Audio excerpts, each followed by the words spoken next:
Bien, bueno, creo que estamos. Buenas a todos los que todavía no saludé. Bien, entonces, objetivos de la clase de hoy. Presentar el trabajo práctico número 2. Más que nada, lo que más o lo que más les quiero mostrar es el tema fechas, para que lo tengan en cuenta. Les voy a comentar alguna cosita sobre las defensas del TP1, y la idea después sería terminar con lo último que nos quedó de clasificación de la semana pasada y ya empezar a ver métricas, ¿sí? Si nos queda algo de tiempo al final, cosa que no creo por cómo es ese cronograma, veríamos balanceo de datos, que es un problema que habíamos enunciado en algún momento con Julie hace ya por lo menos un mes. Que bueno, que probablemente quede para el jueves directamente eso. Pero bueno, vamos a intentar meterlo también el día de hoy. ¿Alguna duda de algo que tengan dando vuelta por ahí? Ya hablamos del tema paro semana que viene, por las dudas para el que no estaba. El lunes que viene no vamos a tener clases y les voy a dejar que hay que leer. Jueves 30 de abril sí vamos a tener una pequeña clase más de consulta y más para mostrar alguna cosita relacionada con el tema del lunes que va a quedar pendiente para leer. ¿Más dudas?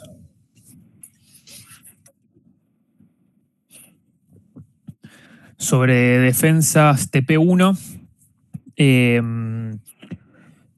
había hecho un comentario hace un ratito, por lo de vuelta, que casi todos o la gran mayoría puso preferencia por el 14 de mayo. No, lamentablemente tenemos que partir mitad y mitad, ¿no? Las defensas entre el jueves 7 y el jueves 14, así que, bueno, varios que hayan puesto 14. Creo que casi nadie puso sí o sí una de las dos fechas, solamente pusieron preferencias. Así que bueno, van a ver que algunos van a pasar del 14 al 7. Si los que hayan puesto 7 de mayo, ya quédense seguros que van para el 7 de mayo. Los que pusieron indistinto también van a ir para el 7 de mayo. Y bueno, los últimos que hayan entregado con preferencia para el 14 van a pasar con seguridad al 7 de mayo, ¿sí?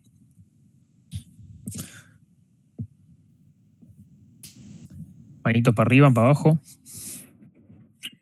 ¿Se entendió? Bien.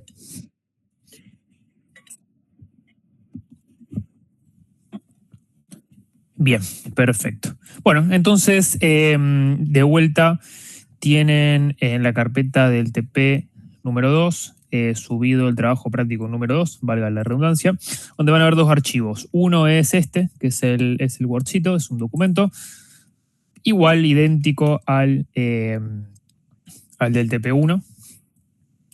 Y van a ver también otro archivo en la carpeta que es el dataset. Sí, el dataset sobre el cual vamos a trabajar.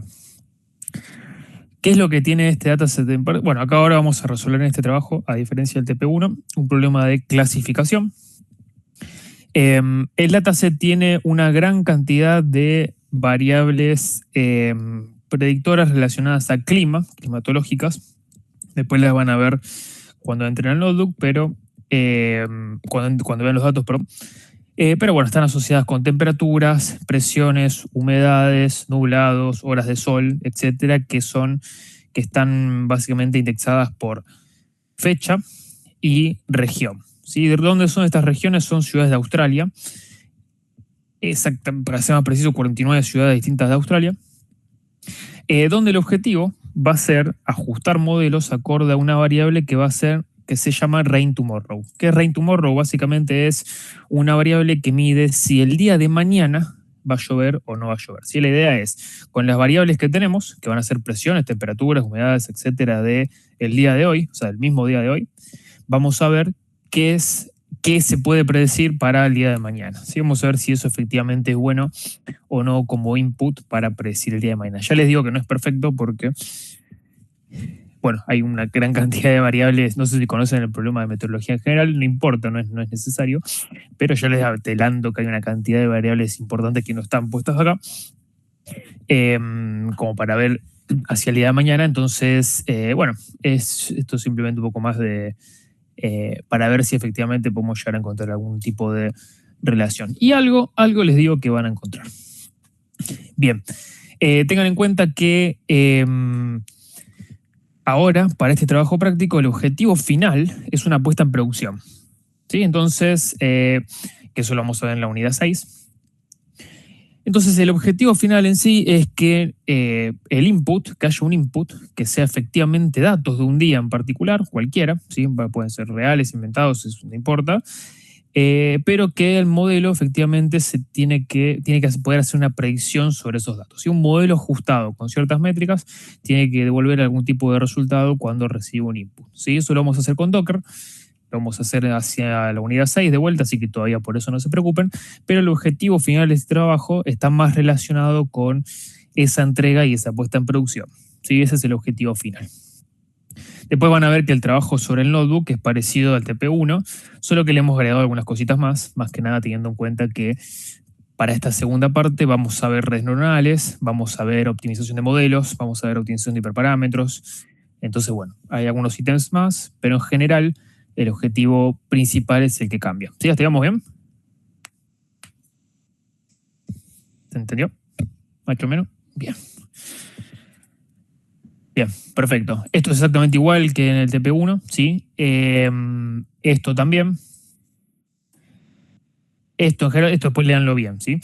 Esto en general también, porque hablamos de métricas y un modelo de regresión logística. La diferencia con el TP anterior es que acá tenemos regresión logística, en el TP anterior teníamos la regresión lineal múltiple.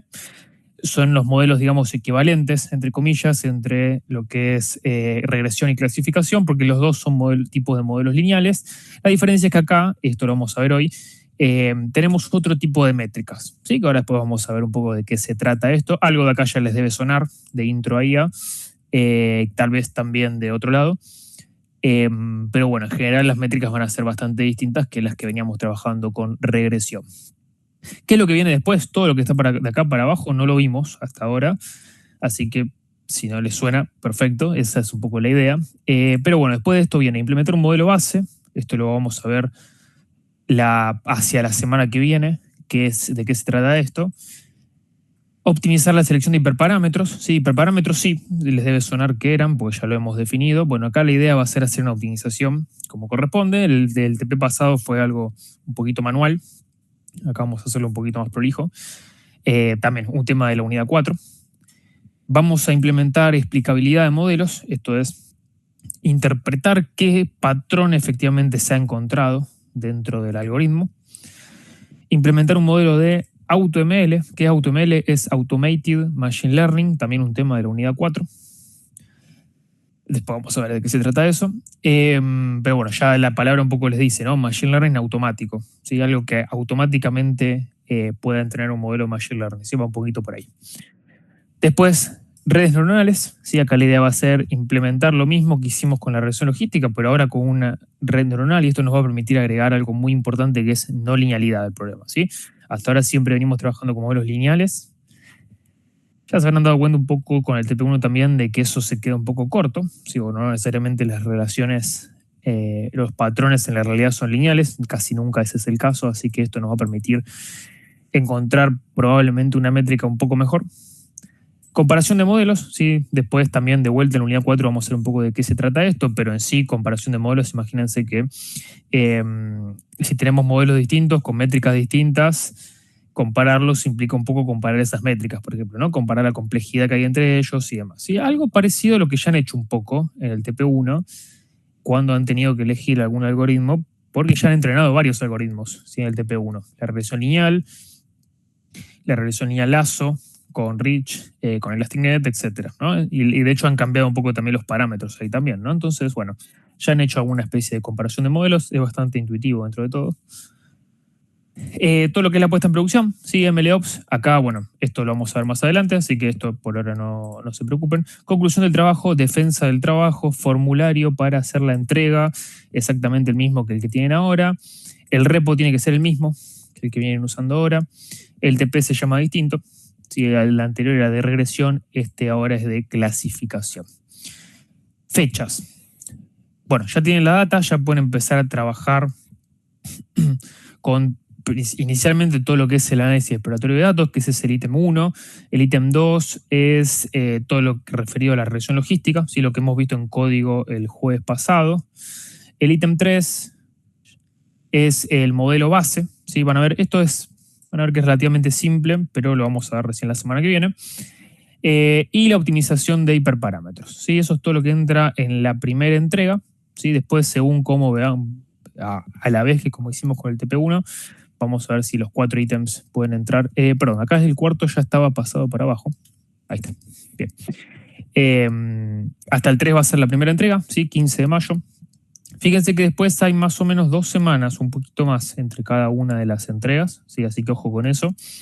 Ítems 4, 5 y 6 van a entrar en la segunda entrega, que es el 1 de junio, y la última entrega es hasta el 18 de junio, porque ya a partir del 21 de junio ya empezamos con las defensas, ¿sí? Defensas porque ahí ya se está terminando el cuatrimestre. Y acá entran los ítems 7, 8, 9 y 10. ¿Sí? Entonces, repasando un poquito esto, hasta el 15 de mayo, un poquito más de 3 semanas, tenemos para hacer todo el análisis exploratorio del problema, encontrar con regresiones logísticas y elaborar métricas, sí que es algo que vamos a ver entre hoy y el jueves, e implementar un modelo base, sí que es algo que vamos a ver la semana que viene. Todo eso lo vamos a tener que tener listo para el 15 de mayo. Para el 1 de junio vamos a tener estos 3 ítems que corresponden a la unidad siguiente. Y para la última entrega, ya pensando en fin de cuatrimestre, vamos a tener estos 4 que están acá, ¿sí? Los que corresponden a las unidades 5 y 6. Bueno, y acá tienen un par de reglitas que son más o menos las mismas que han visto para el TP1, pero después mírenlas, ¿sí? Mírenlas con detalle. ¿Sí? ¿Se entendió? Si viéramos que es necesario cambiar algo de este programa, lo vamos a hacer igual que hicimos en el TP1.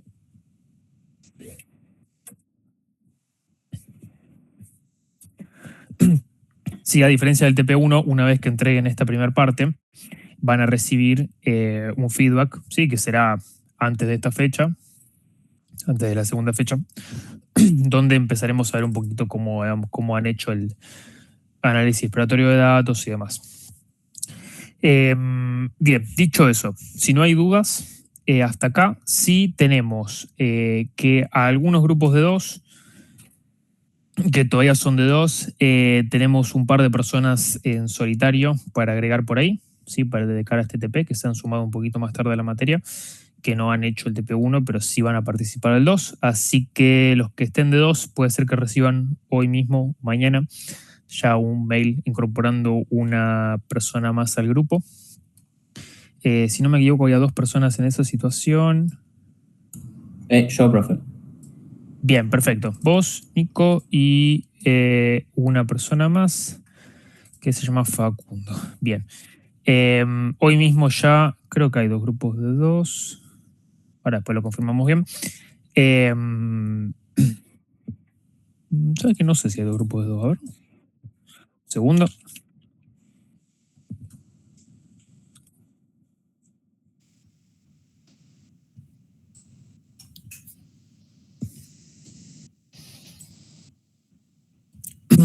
Sí hay. Así que bueno, entre hoy y mañana ya van a tener asignado un grupo para hacer este trabajo. No sé si la otra persona está por acá, Facundo Cámara. Bueno, cualquier cosa si no está por acá, también hoy ya les mando el grupo. Bueno, sé que lo del grupo no es por nada más en particular que el TP es largo, ¿sí? Entonces hay que trabajar en grupo. Un poco la idea también es fomentar el trabajo en grupo. Y la tercera razón viene por el lado de que si una persona deja la materia, es un poco complicado seguir solo, ¿sí? Así que, bueno, son unas cuantas razones para que los grupos sean de 3 personas. Bien, bueno, más dudas van a empezar a tener cuando vean los datos seguramente, sí, si hasta ahora vamos bien.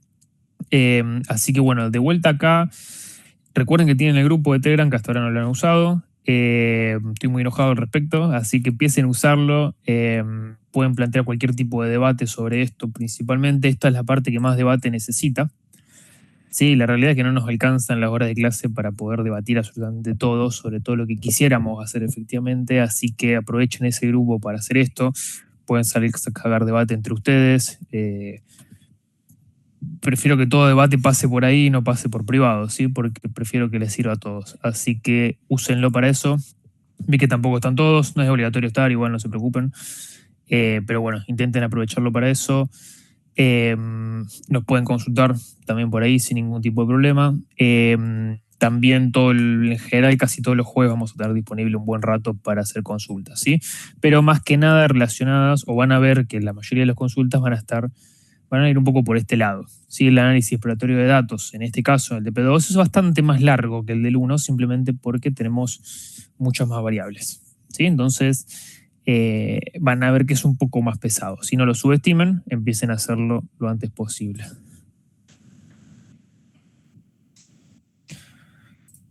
Bien, ¿alguna duda más?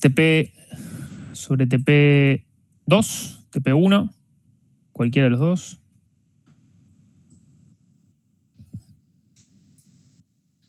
Bien, perfecto.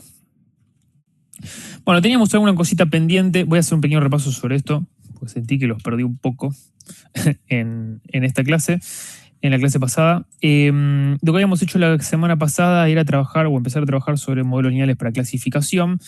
Lo que empezamos a ver un poco es, bueno, vimos algunos de los modelos que se pueden utilizar y empezamos a plantear un poco el problema desde el punto de vista lineal, ¿sí? Que era efectivamente hacer una regresión lineal y ver qué pasaba. Pero esto tenía un par de problemas, ¿sí?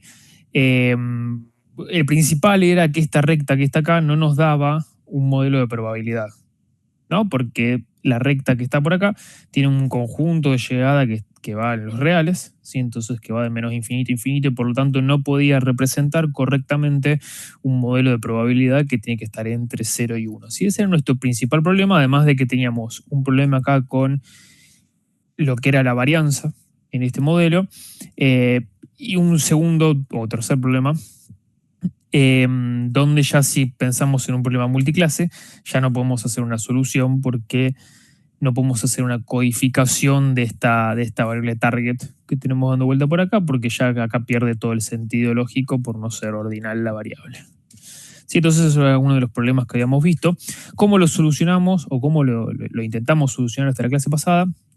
Fue implementando una función intermedia, luego de aplicar la función lineal, que se llamaba la función sigmoidea. ¿Sí? La vamos a hablar mucho en esta materia, en redes también la vamos a hablar bastante. Que básicamente lo que me permite es ser una función donde uno entra con cualquier valor real, ¿sí? Entre menos infinito e infinito, pero el resultado de esa función siempre está entre 0 y 1. ¿Sí? Eso es importantísimo. Siempre entre 0 y 1, y por lo tanto me permite hablar de probabilidad. ¿Sí? Este va a ser efectivamente nuestro modelo de probabilidad.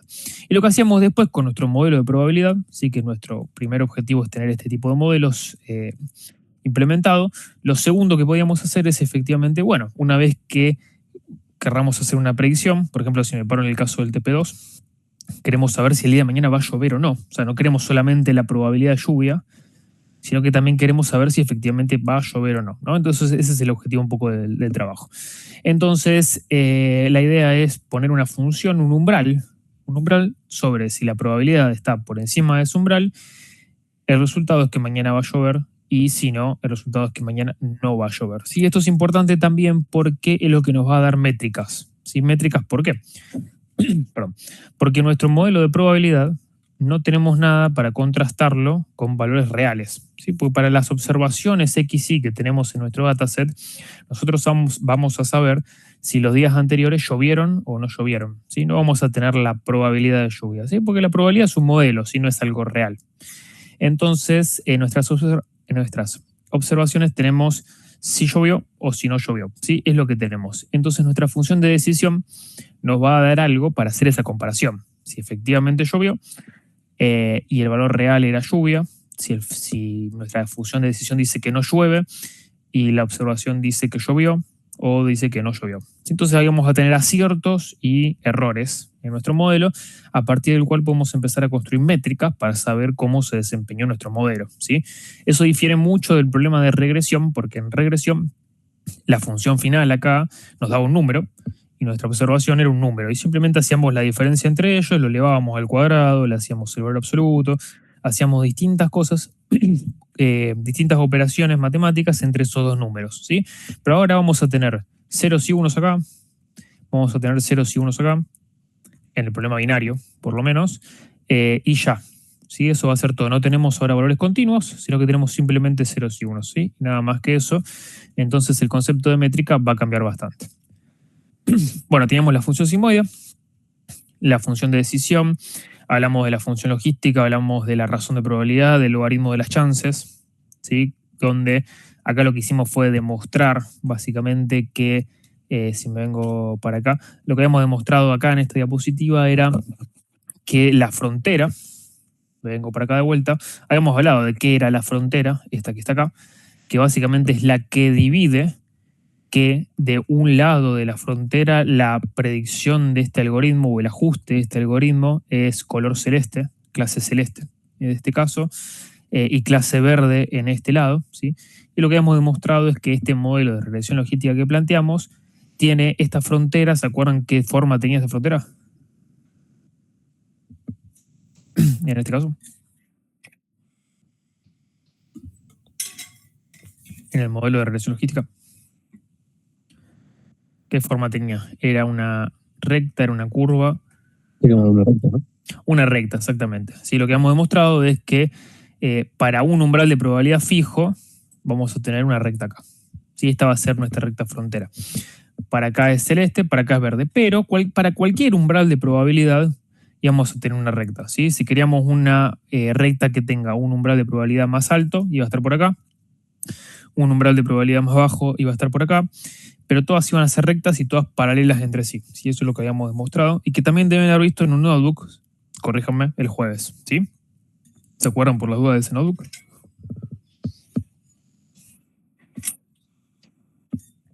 Sí, ¿no? Manitos. Bien. Bien, bien, perfecto. Acuérdense que dudas que tengan en el camino, comenten, ¿eh? Si ustedes no preguntan, estamos complicados. Bien, lo que hicimos después de demostrar eso es decir, bueno, porque hasta acá estaba muy lindo el modelo, pero no teníamos ni la más pálida idea cómo estimar estos beta que están acá. Si no teníamos nada para hacer, no teníamos los RCS que sí teníamos en el modelo de regresión lineal. Entonces lo que hicimos fue pensar en el método de máxima verosimilitud, que está basado un poco en modelar probabilidad acorde a Bernoulli en eventos, porque tenemos dos tipos de eventos básicamente en nuestro dataset, que es un dataset binario, y modelando la probabilidad con el método de máxima verosimilitud, que de vuelta, eso si lo quieren leer, lo pueden leer sin ningún problema de cualquiera de las... Hay varias bibliografías que hemos puesto para que lo puedan ver, para profundizar. No es la idea de la materia para nada meterse con más detalle acá, pero sí lo que hemos hecho es, bueno, encontrar un modelito que nos permitía sí optimizar lo que estamos buscando, que son los coeficientes beta que están acá. Como en una productoria lo trabajamos simplemente un poco para transformarlo en una sumatoria y a la vez en algo que podamos minimizar en vez de maximizar. ¿Sí? Entonces nos quedó este modelo que está acá, que si bien hasta ahí no se entendía mucho qué era, lo que sí sabemos de acá es que esto depende solamente de los beta, ¿sí? De los beta que tenemos dando vuelta por acá. Entonces esto simplemente tenemos que buscar una función de minimización para... perdón, tenemos que encontrar los beta que hagan que esto sea lo mínimo posible, ¿sí? Simplemente eso. Por supuesto que, bueno, cuando esta función fue encontrada, alguien le puso un nombre. Parecida a los RCS, al que hemos visto o parecido al MC, mejor dicho, que hemos visto en la unidad anterior, pero en este caso estamos hablando de entropía binaria cruzada o pérdida logarítmica también, porque bueno, pérdida logarítmica simplemente porque todas estas funciones se consideran de pérdida, entonces y log porque tiene un par de logaritmos acá dando vuelta. ¿Sí? Ahí no se esforzaron mucho con este nombre, este está un poquito más lindo. Pero sí lo que hicimos y lo que habíamos hecho con esta función es analizarlo un poco y ver qué pasa, porque en realidad acá el i sub i que tenemos acá dando vuelta, me quedó en... Este que está acá y este que está acá pueden tomar solamente dos valores en el problema binario, ¿no? 0 o 1. No pueden tomar otro tipo de valor porque son las etiquetas reales. ¿Sí? Son las observaciones reales que tenemos en nuestro dataset, nuestro conjunto de entrenamiento. Entonces, claro, esto es bastante interesante cuando pueden tomar estos dos tipos de valores, porque cuando toman 0, esto se desvanece completamente, ¿sí? Porque 0 por algo es 0, y cuando toma el valor 1, esto es lo que da 0, entonces todo esto también se va. ¿No? Entonces, siempre tenemos uno solo de los dos términos según sea la observación. Entonces habíamos visto qué es lo que pasaba con el algoritmo cuando nos parábamos en ambos casos. Cuando la clase es 1, entonces nos queda solamente esta función que está acá, ¿sí? Menos logaritmo de la función de probabilidad aplicada a x. Entonces habíamos pensado qué significaba eso, ¿no? Y acá lo que tenemos graficado acá es la función menos logaritmo.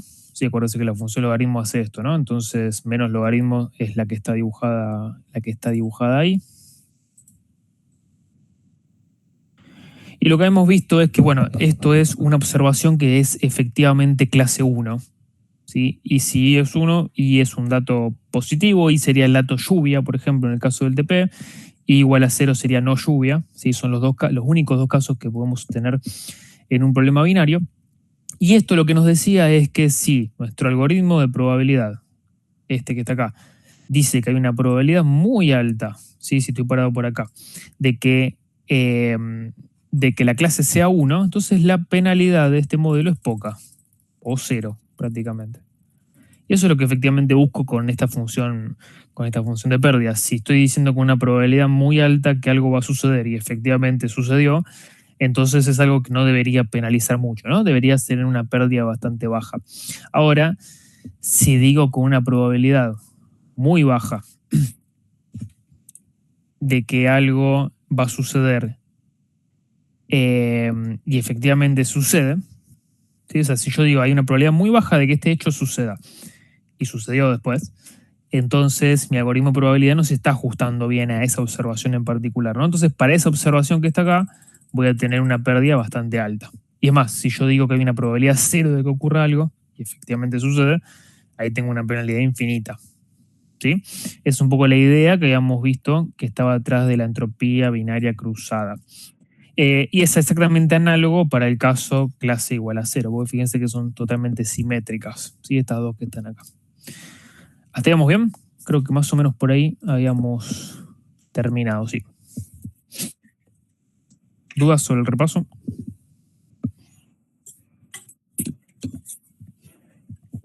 Si vamos bien, manito para arriba.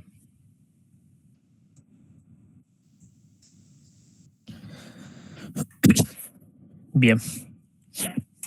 Perfecto. Bueno, entonces tenemos nuestra función de costo que está acá, que esta es la misma que teníamos en la diapo anterior, o hace dos diapos atrás. Y lo que les quería comentar con esto es que, ¿se acuerdan que en nuestro modelo de regresión lineal múltiple, en un momento para hacer la regularización simplemente hicimos los RCS, este era nuestro modelo de siempre, y en algún momento le sumamos el término de regularización L1 o L2, ¿no? Esto puede ser L1 o L2. Están en las dos opciones. Hicimos una suma directamente y le sumamos este término que estaba acá. Bueno, y este término era o el valor absoluto o la sumatoria de los valores absolutos de todos los coeficientes o la sumatoria de todos los coeficientes al cuadrado, ¿sí? Multiplicados por algún lambda que era el peso o la fuerza de esa regularización, ¿sí? Eso es lo que hicimos en la unidad anterior. Y acá podemos hacer exactamente lo mismo, porque acá también tenemos coeficientes que van a tender a sufrir un poco de overfitting también, ¿sí? Van a tener varianza. Entonces, por lo general, casi siempre está presente este término de regularización que está acá dando vueltas. Y se comporta de la misma forma, no me interesa demostrarlo hoy, porque ya lo hemos demostrado hace un mes atrás, o hace 3 semanas atrás. Metiendo este término, tenemos el mismo efecto que hemos tenido en la unidad anterior, ¿sí? Este término que está acá es simplemente, fíjense que si lo tomamos como non o nada, es 0, y es el modelo de regresión logística sin ningún tipo de regularización, pero si ponemos L1 tenemos esto que es la norma 1, que esto era la suma de los valores. Esto es la sumatoria de los valores absolutos de beta, de los beta sub i. ¿Sí? Y L2, si bien acá está expresado matricialmente, esto no era más que la sumatoria de los beta i al cuadrado. Sí, esto va a ir multiplicado de un lambda. Pero es exactamente la misma regularización que hemos visto en la unidad anterior. Y también teníamos ElasticNet, que bueno, le suma este factor acá, este ρ que se ve acá, que era el L1 ratio.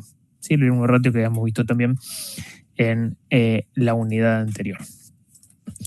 Y quería mostrarles que si vamos a ver que esto, Julie les debe haber mostrado un poco el jueves, que, lo han sacado, mira de acá. Bien. Bueno, hay una nota acá que aparentemente ya no está más acá. Acá esto hasta hace poco decía L2 directamente. Bueno, fíjense que hay una nota acá que les ha quedado mal esto a Sakilan porque acá dice que está deprecado y sin embargo acá está. Bueno, fíjense que hay una nota acá que dice que la regularización se aplica por default. ¿Sí? O sea, básicamente por default ya viene incorporada esa regularización y si uno lo quiere sacar, tiene que ir a sacarlo poniendo acá que no la quiere, ¿no? Poniendo acá non. ¿Sí? Pero fíjense que en el caso de regresión logística ya viene incorporada por defecto. ¿Sí? No es algo que van a tener que tener en cuenta a la hora de hacer el trabajo, que eso ya está incorporado ahí. ¿Vamos bien hasta acá?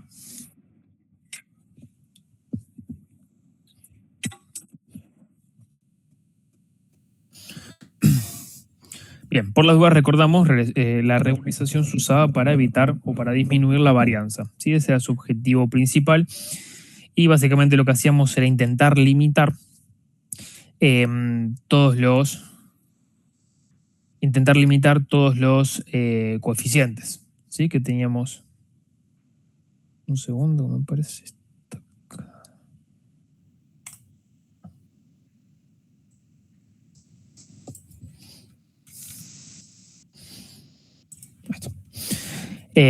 ¿Se acuerdan, no? O sea, la idea era un poco restringir el universo de coeficientes, cuánto puede sumar su valor absoluto y cuánto pueden sumar sus cuadrados, ¿no? Según sea L1 o según sea L2. Ese era el objetivo que teníamos y por lo tanto eso hacía que el modelo sea más robusto. No siempre era bueno, ¿sí?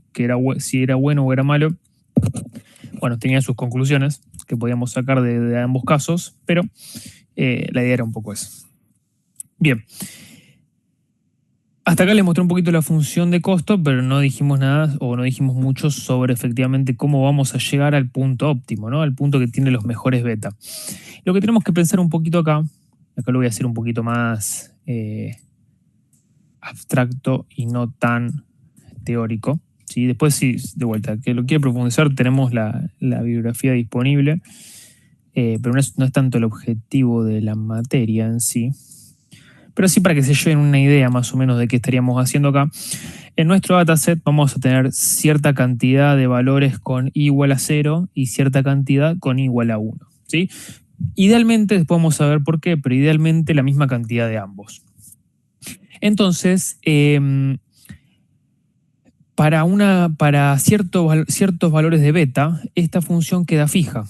¿Sí? O sea, esta función depende exclusivamente de los valores de beta y nada más que eso, así como la recta en la regresión lineal múltiple dependía simplemente de los valores de beta, pues justamente eran la pendiente, el intercepto y demás, ¿no? Entonces, esta función queda fija dado beta. Entonces, supongamos que conocemos los beta, ¿sí? Los beta sub i, estos los tenemos, ¿sí? Y los podemos tener porque podemos hacer un initial guess o decir, bueno, inicialmente toman valores aleatorios, entonces lo sabemos, ¿sí? Sabemos cuáles son.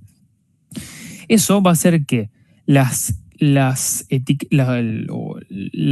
observaciones que tienen i igual a 0 van a tener entonces todas esta forma que está acá. ¿Sí? Vamos a tener una por acá, otra por acá, otra por acá, y así, ¿no? Vamos a tener todas estas funciones de pérdida para cada una de las observaciones individuales en el conjunto de entrenamiento, ¿sí? Acá en este caso tendría 5 observaciones que tienen i igual a 0. Y por otro lado tenemos las que tienen i igual a 1, que tenemos algo como esto. No exactamente lo contrario. Acá tenemos nuestro modelo de probabilidad. ¿Sí? Y para todas estas vamos a tener diferentes pérdidas según qué tan, según dónde estemos parados en esta curva que está acá, ¿no? Si yo hago la suma de todo esto, porque la entropía binaria cruzada es la suma de todo esto, ¿no? No es cada una por individual. Si hago la suma, más o menos, no la voy a hacer en escala, ¿sí? Le voy a hacer un poquito, lo voy a hacer por acá abajo, pero si suman todo esto, fíjense que va a quedar algo como esto, ¿no? Debería quedar algo como esto. También que a mí justo me quedó así, pero esto podría estar desplazada para cualquier lado. ¿Sí? Podría ser tranquilamente algo como esto.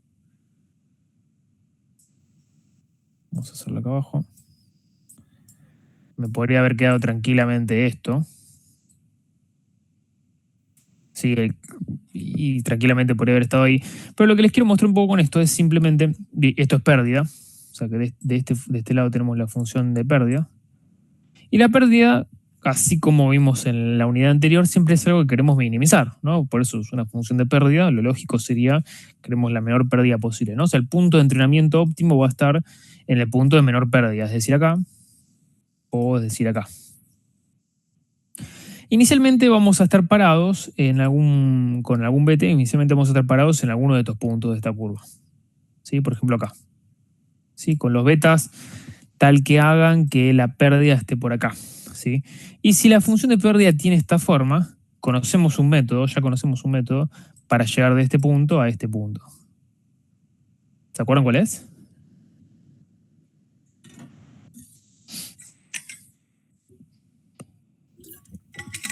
Empezaba con G. El gradiente descendiente. Exactamente, muy bien, perfecto. Es gradiente descendiente, tal cual. Entonces, para llegar a este punto ya conocemos un método, ¿sí? Entonces, ¿qué es lo que necesitamos ahora? Calcular gradientes, calcular derivadas, ¿sí? Ese sería el punto ahora que nos queda por hacer. Pero sabemos un método para llegar, ¿sí? Entonces, a diferencia de regresión lineal múltiple, si se acuerdan, en regresión lineal múltiple teníamos una forma de llegar al resultado directamente aplicando una ecuación matricial. ¿Sí? No sé si se acuerdan o no, pero habíamos llegado de dos formas distintas a el resultado de los beta. Uno era con una solución cerrada, ¿sí? Una ecuación matricial, y otra era con gradiente descendiente, que era un método iterativo. ¿Sí? Es un método que requiere que primero hagamos un initial guess o una inicialización de alguna forma para los valores, ver dónde caemos en la curva y a partir de ahí, a partir de gradiente, ir optimizando hasta llegar al punto de menor pérdida. ¿Sí? Era un método iterativo porque necesitaba que recorramos distintas iteraciones. ¿Sí? Bueno, en regresión lógica teníamos esas dos posibilidades antes. Ahora no tenemos dos posibilidades, tenemos una sola, que es usar gradiente descendiente para resolver esto. ¿Sí? Y no tenemos otra forma. ¿Sí? Así que todo lo que es gradiente descendiente lo vamos a extrapolar acá. ¿Qué necesitamos? Perdón, ¿se entendió el resto? Además de Juan, que ya va sumando puntos. ¿El resto? ¿Cómo lo ve? ¿Dudas?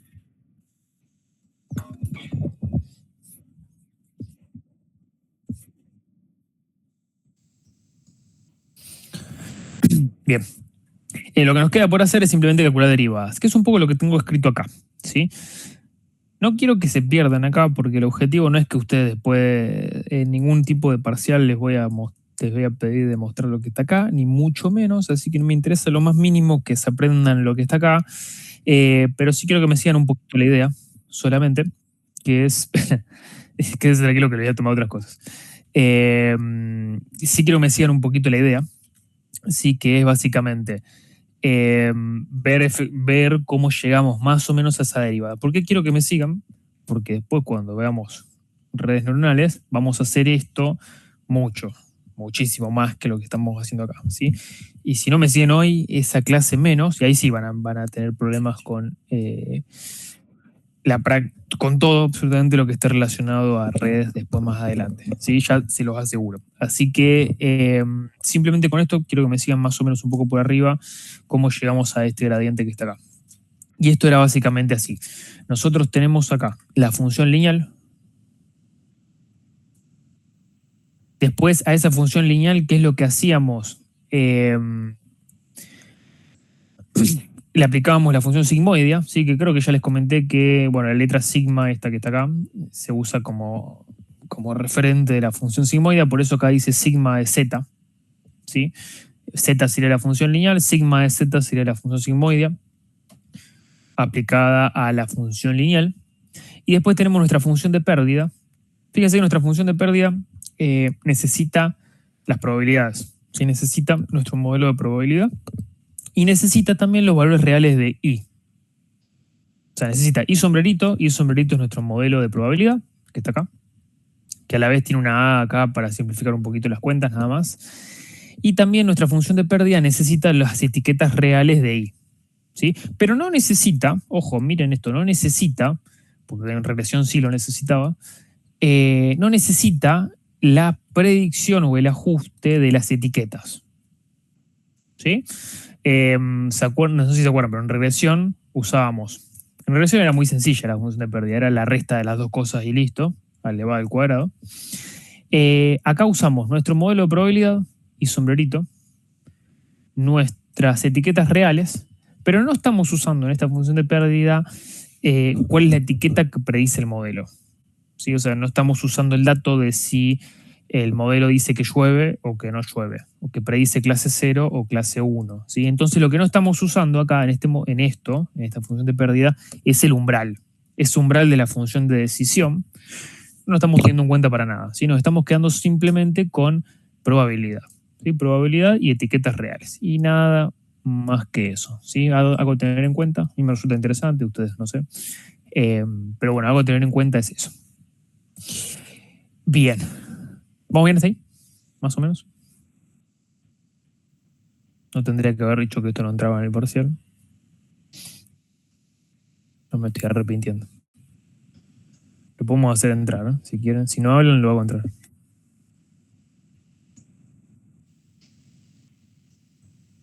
Bien, bien, van apareciendo alguna manito más. Bien. Bueno, entonces tenemos estas tres funciones, ¿sí? Y nuestra función de pérdida es la entropía binaria cruzada, que es esta función que está acá. ¿Sí? Esto que se ve acá. Entonces, para encontrar, ¿qué es lo que nos interesa encontrar nosotros? Omega 1, ¿no? Para empezar. Después omega 2 y después B. Acá esto es una regresión lineal bastante sencillita porque tiene solamente 3 coeficientes. 2 coeficientes asociados a variables explicativas y un término independiente. Tenemos que hallar las 3 derivadas de L, la derivada de L para empezar, respecto de omega 1. ¿Sí? Y esta derivada no es más que esta hecha acá. ¿Sí? Esto es la regla de la cadena aplicada a todo esto porque tenemos 3 funciones una dentro de la otra. ¿Sí? Entonces, la derivada de L respecto de omega 1 es la derivada de L respecto de A, que es la sigmoidea. ¿Sí? Entonces, acá tenemos la función de pérdida, la derivada de la función de pérdida respecto a nuestro modelo de probabilidad. Esa es la primera derivada. La segunda, y esto va multiplicando por regla de la cadena, es la derivada de nuestro modelo de probabilidad respecto de la recta o la regresión lineal que hicimos inicialmente. Y lo tercero es la derivada de la recta respecto de omega 1. ¿Sí? Esas son las 3 funciones que tenemos embebidas, una dentro de la otra. ¿Sí? Están una dentro de la otra, por lo tanto, tenemos que aplicar esta regla de la cadena triple. En este caso, cuando vemos redes, vamos a ver un término acá de 700 valores que me van a decir qué estamos haciendo, y tienen razón. Pero hoy es más simple, hoy son solamente 3 valores, ¿sí? 3 valores que tenemos que calcular. Un dato acá que hay que saber, que bastante se puede demostrar, no me interesa que lo hagamos en lo más mínimo, pero la derivada de la sigmoidea, o sea, la derivada de la sigmoidea es la sigmoidea misma por 1 menos la sigmoidea.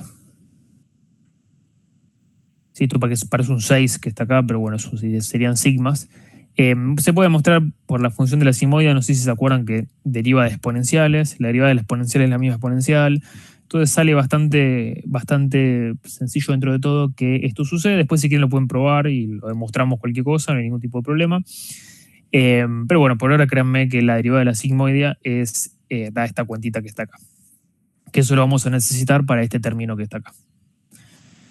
Entonces, la derivada de L respecto de A es la derivada de todo esto, que es la entropía binaria cruzada que teníamos en la diapo anterior, respecto de A. ¿Sí? Entonces, bueno, acá no hay más que algunas derivadas de logaritmos. ¿Sí? La derivada de logaritmo es 1 sobre X. Entonces, acá simplemente se reemplaza, para obtener la derivada, el logaritmo de A con 1 sobre A. Y esto que está acá tiene también una pequeña regla de la cadena dentro. Tiene un negativo acá dando vueltas, entonces nos va a quedar de esta forma que está acá.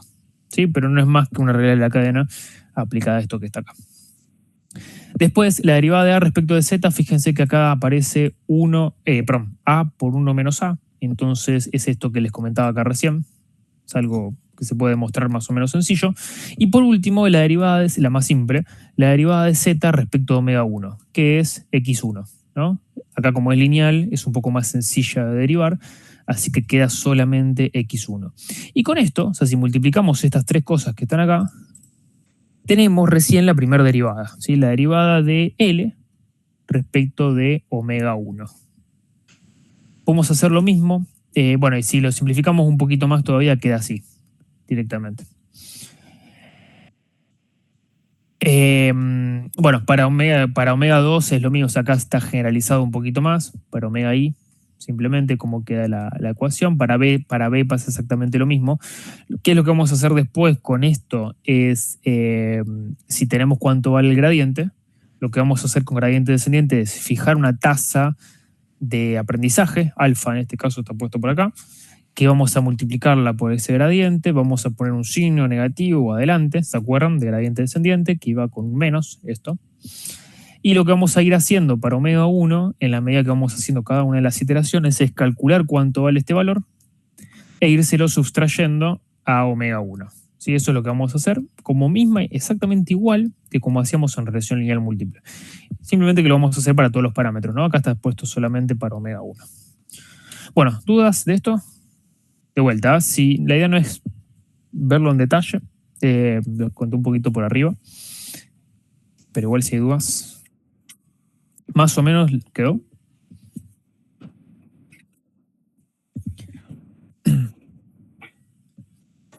Bien, perfecto.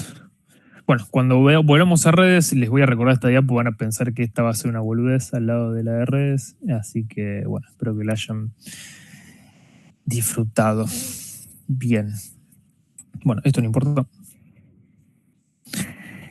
Bien, si hasta ahí vamos bien, vamos a ver, antes de ponernos a ver algo de métricas, vamos a pensar un poco cómo sería resolver un problema multiclase, porque hasta acá todo lo que hicimos fue binario, ¿sí? Ya hicimos todo igual. Hicimos desde plantear el problema, modelar el problema de probabilidad y encontrar cuáles son los coeficientes o la optimización de coeficientes a partir del gradiente descendente. Ya sabemos qué es lo que tenemos que derivar, ya sabemos la función de pérdida, ya sabemos todo, ¿sí? Entonces tenemos todo, absolutamente todo, que ya lo han hecho en código, incluso el mismo jueves, que bueno, Scikit-Learn en realidad lo resuelve por sí solo, ¿no? Pero ya hemos hecho todo para encontrar esto.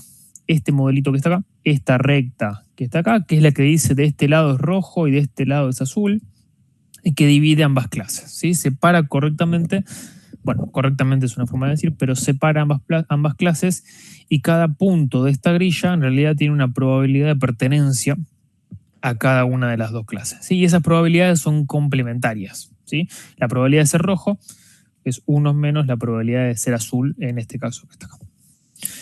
Pero podemos tener un problema adicional que es, no vamos a entrar tanto en detalle en esta materia, pero sí lo van a ver en otras, así que acá lo vamos a enunciar un poco, que lo que es la clasificación multiclase.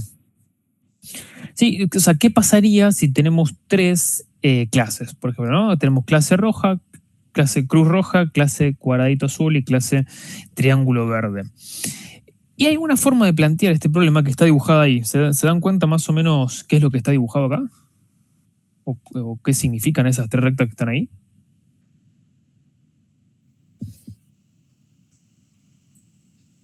¿Qué les parece?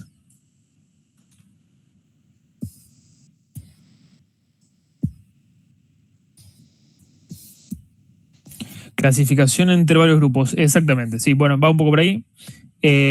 Bueno, ya lo de no solo 1 y 0, ahí me perdí. Si querés elaborar un poquito más.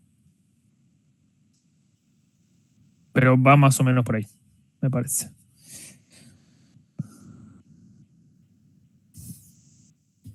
No sé si hay alguien más también.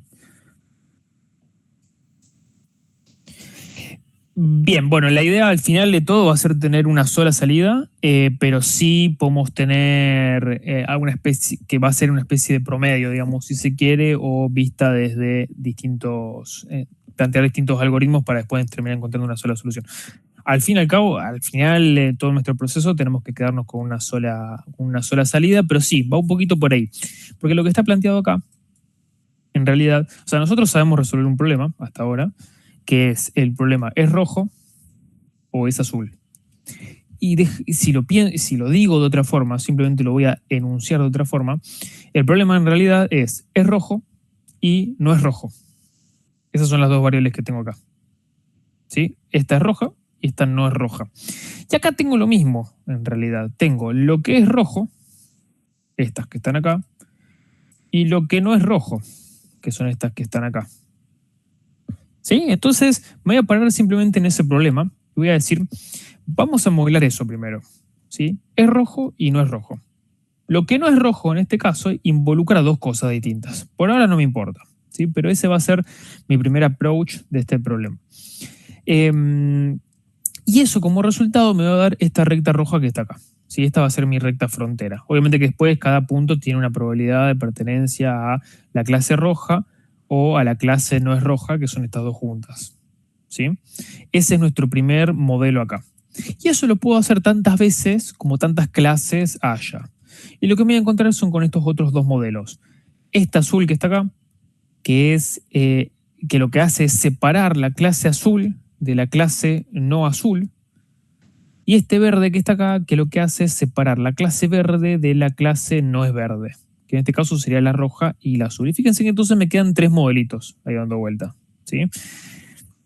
¿Qué pasa? Bueno, según cada uno de esos tres modelos, un punto, cualquier punto, este punto que está por acá, entrenamos tres modelos distintos. ¿Hasta ahí eso se entiende? ¿Sí, no?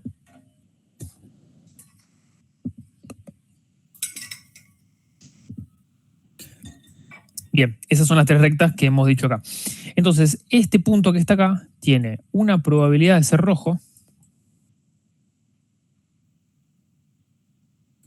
que está dada por el algoritmo rojo, o sea, la primera regresión logística que entrenamos, una probabilidad de ser azul, que está dada por el modelo de probabilidad azul, y una probabilidad de ser verde,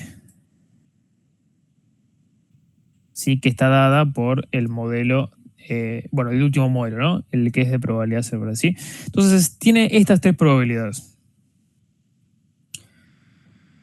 Dificultades que podemos llegar a tener acá. Bueno, para empezar, simplemente para jugar un poco, ¿cuánto les parece más o menos, mirando las rectas, que van a valer cada una de las tres? La probabilidad de ser rojo, más o menos cuánto podría valer.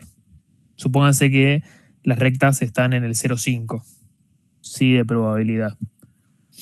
A simple vista, el punto que tiene más pinta de ser rojo, verde o azul.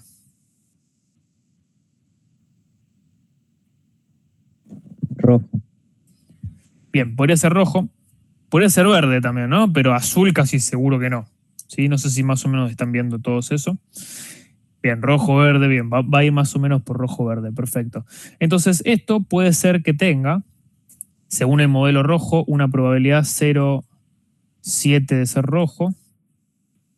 Según el modelo azul, es probable que sea muy baja esa probabilidad, ¿no? Porque está muy lejos de la frontera, así que puede ser que tenga un 0,1 de ser azul. Y si miro el verde, puede ser que dé un 0,7 de ser verde. ¿Sí? Lo voy a poner empatado, ya que uno dijo rojo, otro dijo verde. Vamos a empatarlos. Puede ser que yo tenga estos tres resultados en los tres modelos. ¿Sí? Y bien, perfecto. Ahí termina nuestro algoritmo, más o menos. Más o menos hasta ahí termina. Pero hemos encontrado ya una solución. ¿Sí? O sea, ese punto tiene estas tres probabilidades que están acá. Falta algo más, ¿no? Porque el universo de posibilidades es rojo, azul o verde. Y nada más que eso. ¿Sí? Entonces, la suma de estas tres probabilidades, ¿cuánto debería dar? 1, exactamente. Esto debería ser 1. Y bueno, sin embargo, ya se dan cuenta que no suma 1, ¿no? Esto suma un poquito más que 1. Entonces, lo que nos falta es simplemente nada más que hacer una normalización de esto para que la suma efectivamente sea 1. ¿Sí? ¿Saben cómo se hace eso? Es un escalado, simplemente de esto, que es que a todo lo que está acá hay que dividirlo por la suma de las tres cosas, ¿no? Y así va a dar 1. Si esto suma 1,5, entonces a esto lo voy a dividir por 1,5, a esto lo voy a dividir por 1,5 y a esto lo voy a dividir por 1,5. Y ahora las probabilidades son, bueno, 0,7 dividido 1,5, vamos a ponerlo en quinceavos. 7/15 de ser rojo, 1/15 de ser azul y 7/15 de ser verde. ¿Sí? Y acá, bueno, acá depende cómo hayamos planteado el problema, la salida de esto será o rojo o verde, ¿no? Según cómo se haya planteado. Podemos poner que esto sea 8. Si esto es 8 y esto es 6, por ejemplo, entonces acá la salida sería rojo, ¿no? Digo esto porque nunca van a ser exactamente iguales, sería prácticamente imposible que sean exactamente iguales. Entonces lo más probable es que siempre tengamos 3 valores distintos. La salida del algoritmo en este caso sería rojo, ¿sí? Porque tiene lo que más probabilidad tiene, pese a que no llega a ser el 50% de la probabilidad, ¿no? No es ni siquiera el 0,5, pero es la clase que más peso tiene. ¿Sí? ¿Se entiende más o menos cómo funciona este modelo?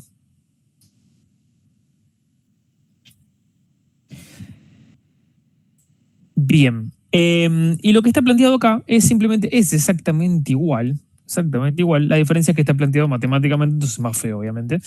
Pero el ejemplo que les di recién antes es lo mismo que está acá. Pero tiene una función que tiene un nombre que se llama softmax.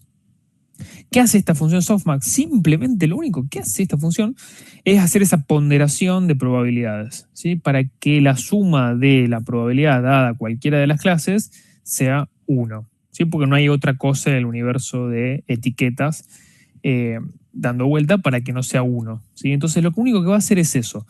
Y la función se plantea de esta forma. Es e a la, acuérdense que la función logística, que es esta que está acá, esta función también era igual a e a la x, o e a la recta, e a la z, dividido 1 más e a la z. Esta era nuestra función. ¿Sí? Entonces esa función era e a la elevado a nuestra recta, o sea, nuestra regresión lineal, sobre 1 más elevado a al resto de las rectas.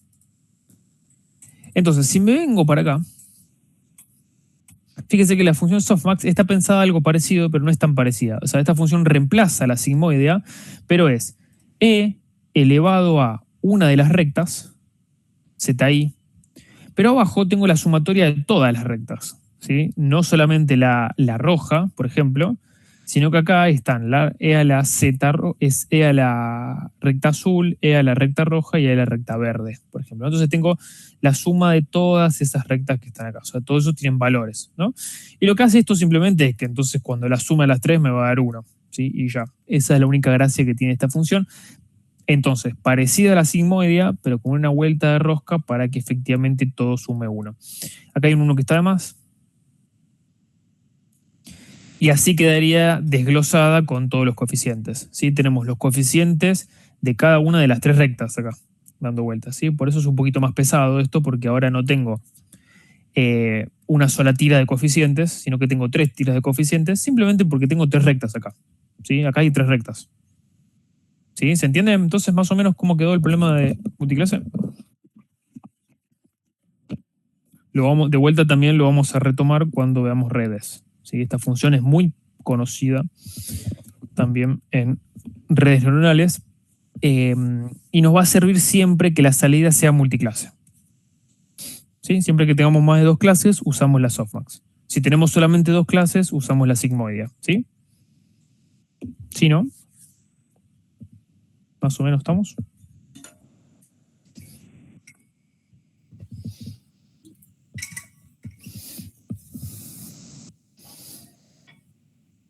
Bien, 5 manitos. Métrica más o menos buena. Bien.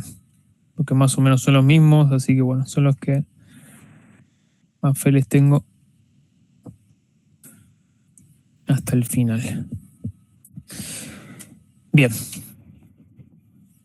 Bueno, dicho esto, después van a ver algún ejemplito de multiclase después en código. Si es que ya no lo vieron, no debería, pero bueno, si ya vieron algún ejemplo, podemos remontarlo acá. Pero bueno, después si no van a ver algún ejemplito del jueves, dando vuelta de lo que es multiclase, pero lo vamos a dejar en ejemplos. Va a entrar en el examen teórico, simplemente como como lo que hemos hecho acá, ¿sí? Como lo que hemos enunciado acá y nada más que eso, pero no lo van a necesitar para el desarrollo del trabajo práctico. No hay límite. Ningún tipo de límite. Sí, obviamente que, bueno, mientras más clases, más pesado, eso sí, pero no hay ningún tipo de límite.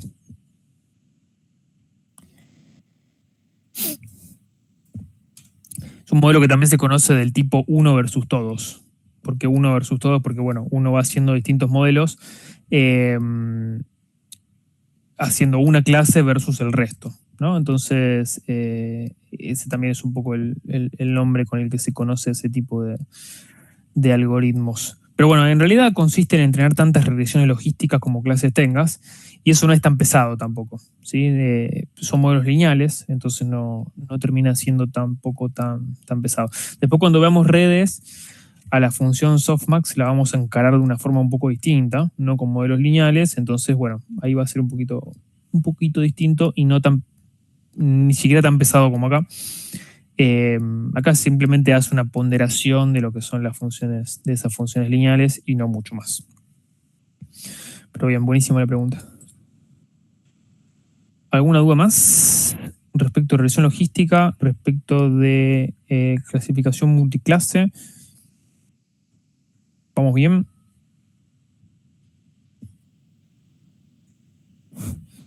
Vieron que es un poquito más complicado, ¿no? Que lo que es la regresión lineal múltiple.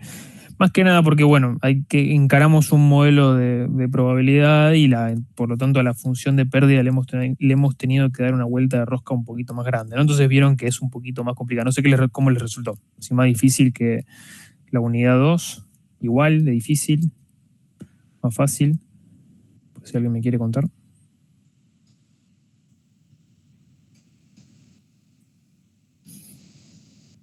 Si necesitan verla de vuelta para entenderla mejor, ¿qué les pareció?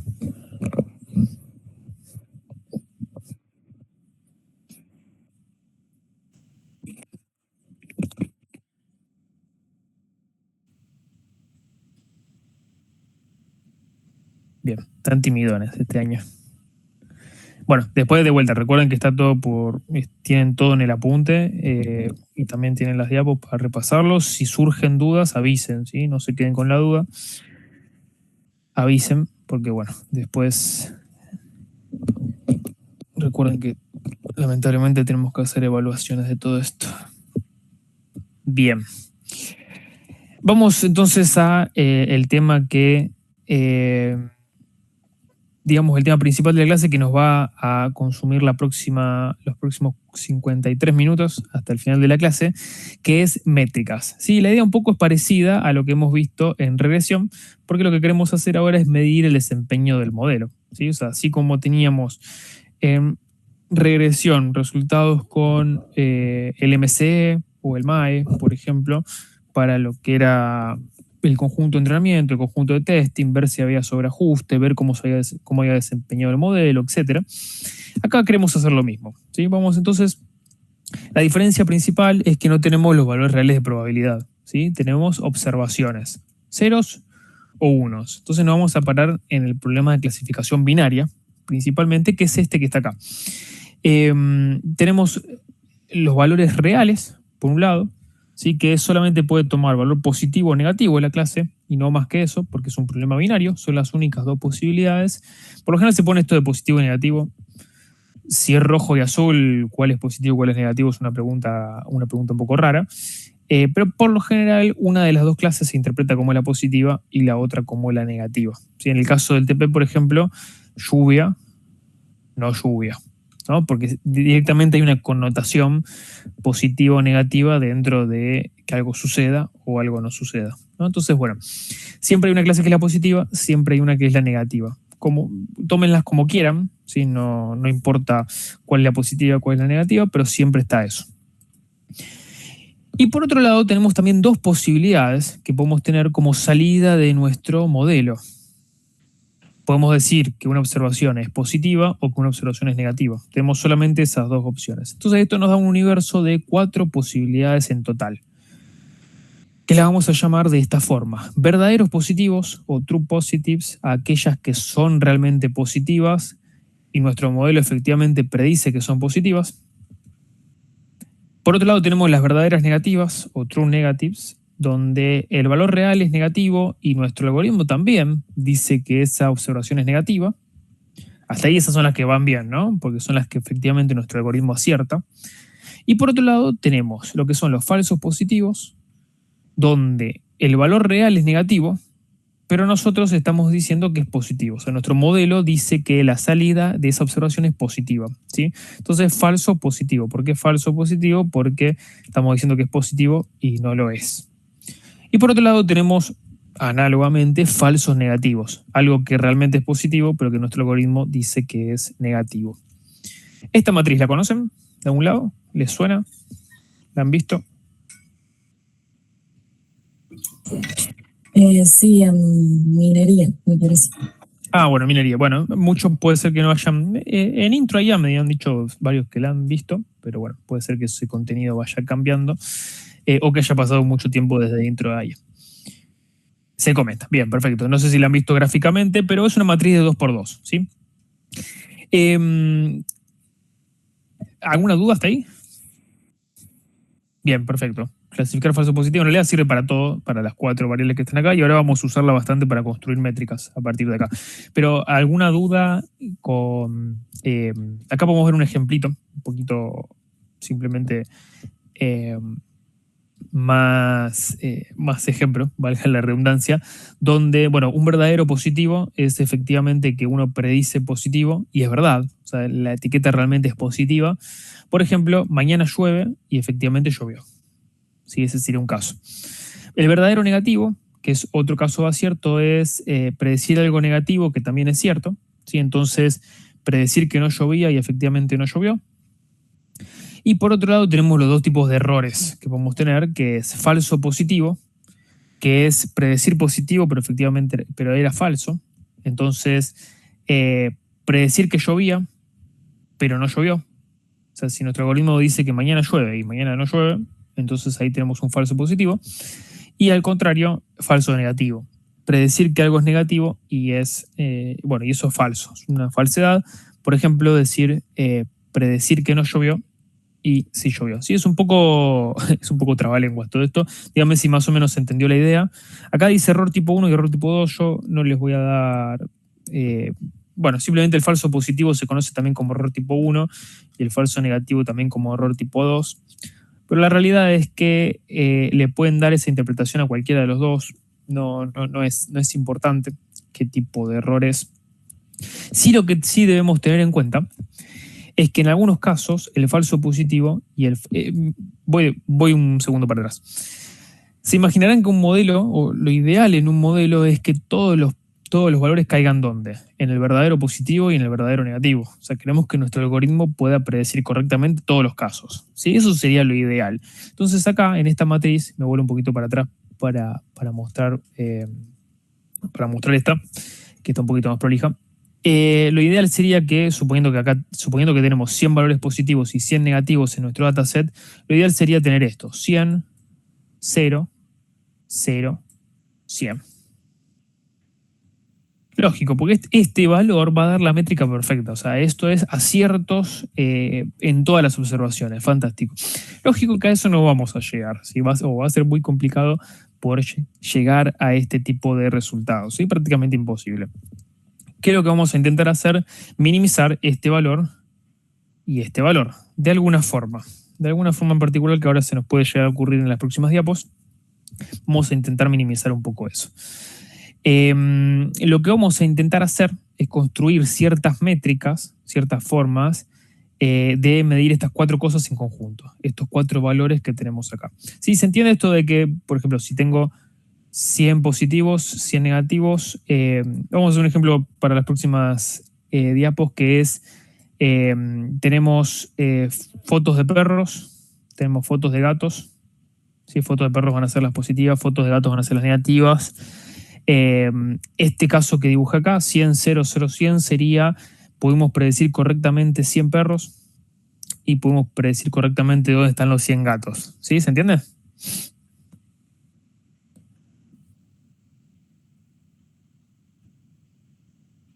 Bien, ahora si de los 100 gatos hubiéramos podido predecir solamente correctamente 90, por ejemplo, acá tendríamos un 90. Y significa que para los otros 10 gatitos lo que dijimos fue que son perros. ¿Sí? Porque si no dijimos que son gatos, dijimos que son perros. No hay otra opción, ninguna otra opción. Entonces son etiquetas que son negativas, pero que dijimos que son positivas. Entonces los 10 restantes estarían acá. ¿Sí? Este caso entonces sería de los 100 perros, a los 100 dijimos que son perros. Y de los 100 gatos, dijimos que 90 son gatos y 10 son perros. ¿Sí? ¿Ahora se entiende también este caso? Dígame, señor. Bien. Perfecto.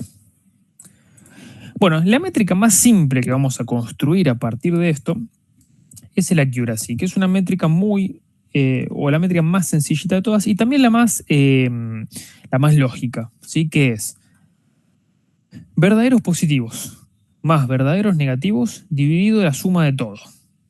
¿Sí? Fíjense que tiene sentido porque es ver cuántos aciertos tuvimos respecto del total de datos.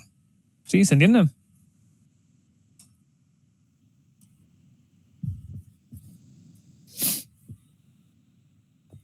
Bien. Perfecto.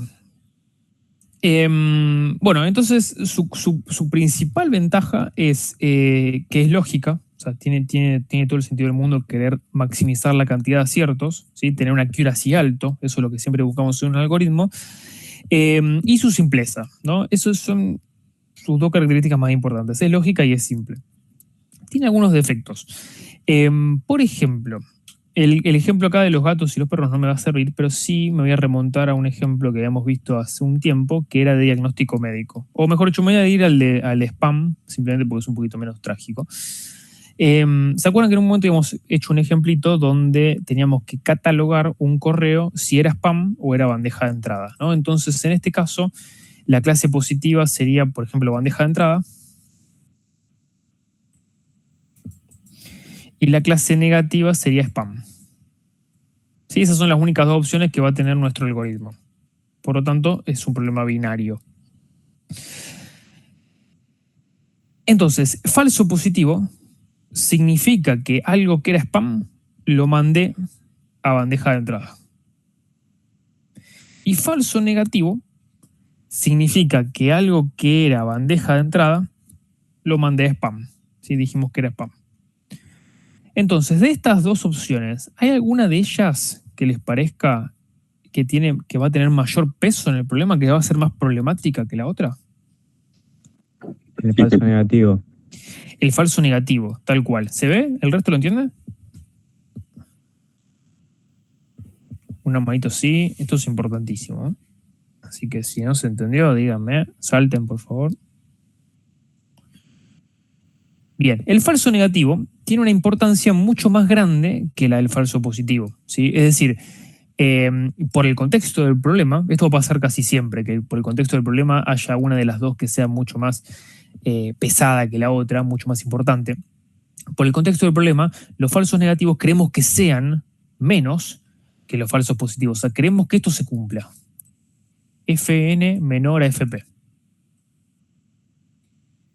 Y también puede pasar al revés, que Fp querramos que sea menor a Fn, depende de cuáles sean las clases. Además, si yo hubiera invertido acá las clases y hubiera puesto spam acá y bandeja de entrada acá, esto sería exactamente al revés, ¿no? O sea, sería exactamente lo mismo, pero al revés. La cuestión es que queremos que haya una de las dos que sea mucho menor que la otra.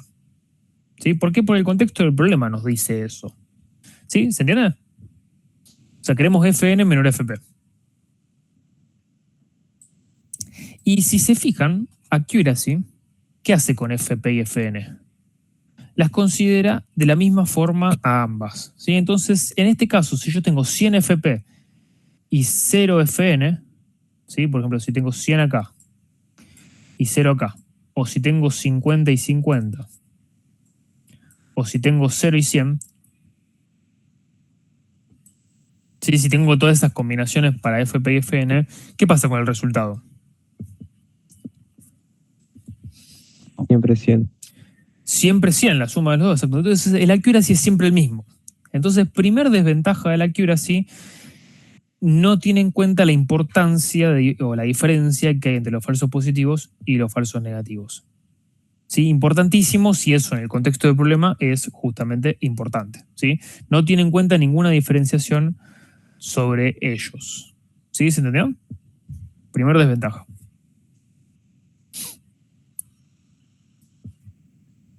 Bien. Y les voy a contar una desventaja más que tiene esto. Pueden aparecer varias en realidad, pero bueno, hay una desventaja más, que es que supongamos, por un segundo, que tengo, por ejemplo, 100 valores acá. Vamos a decir 0 acá y 0 acá por ahora. Y 5 acá. Es decir, tengo 100 valores en mi dataset para la clase positiva, 5 para la clase negativa, y predigo correctamente ambos. ¿Sí? O sea, predigo correctamente todo lo que está acá. Acá la accuracy vale 1, ¿se ve? Porque sería 100 más 5 dividido 105, ¿no? Que es la suma de todo. Entonces esto es 1. Dicho sea de paso, 1 es el valor máximo que puede tomar el accuracy y el valor más chico que puede tomar es 0, ¿no? Porque 0 sería no le acierto a nada y son todos falsos. Así que esos son los valores entre los cuales puede estar el accuracy, lo cual es bueno, ¿no? Saber que el 1 es el máximo porque, bueno, en regresión nos pasaba que el MCE, el mínimo es 0, pero no sabemos qué tan cerca del 0 tenemos que estar para que el algoritmo sea bueno, o sea, eso es un problema.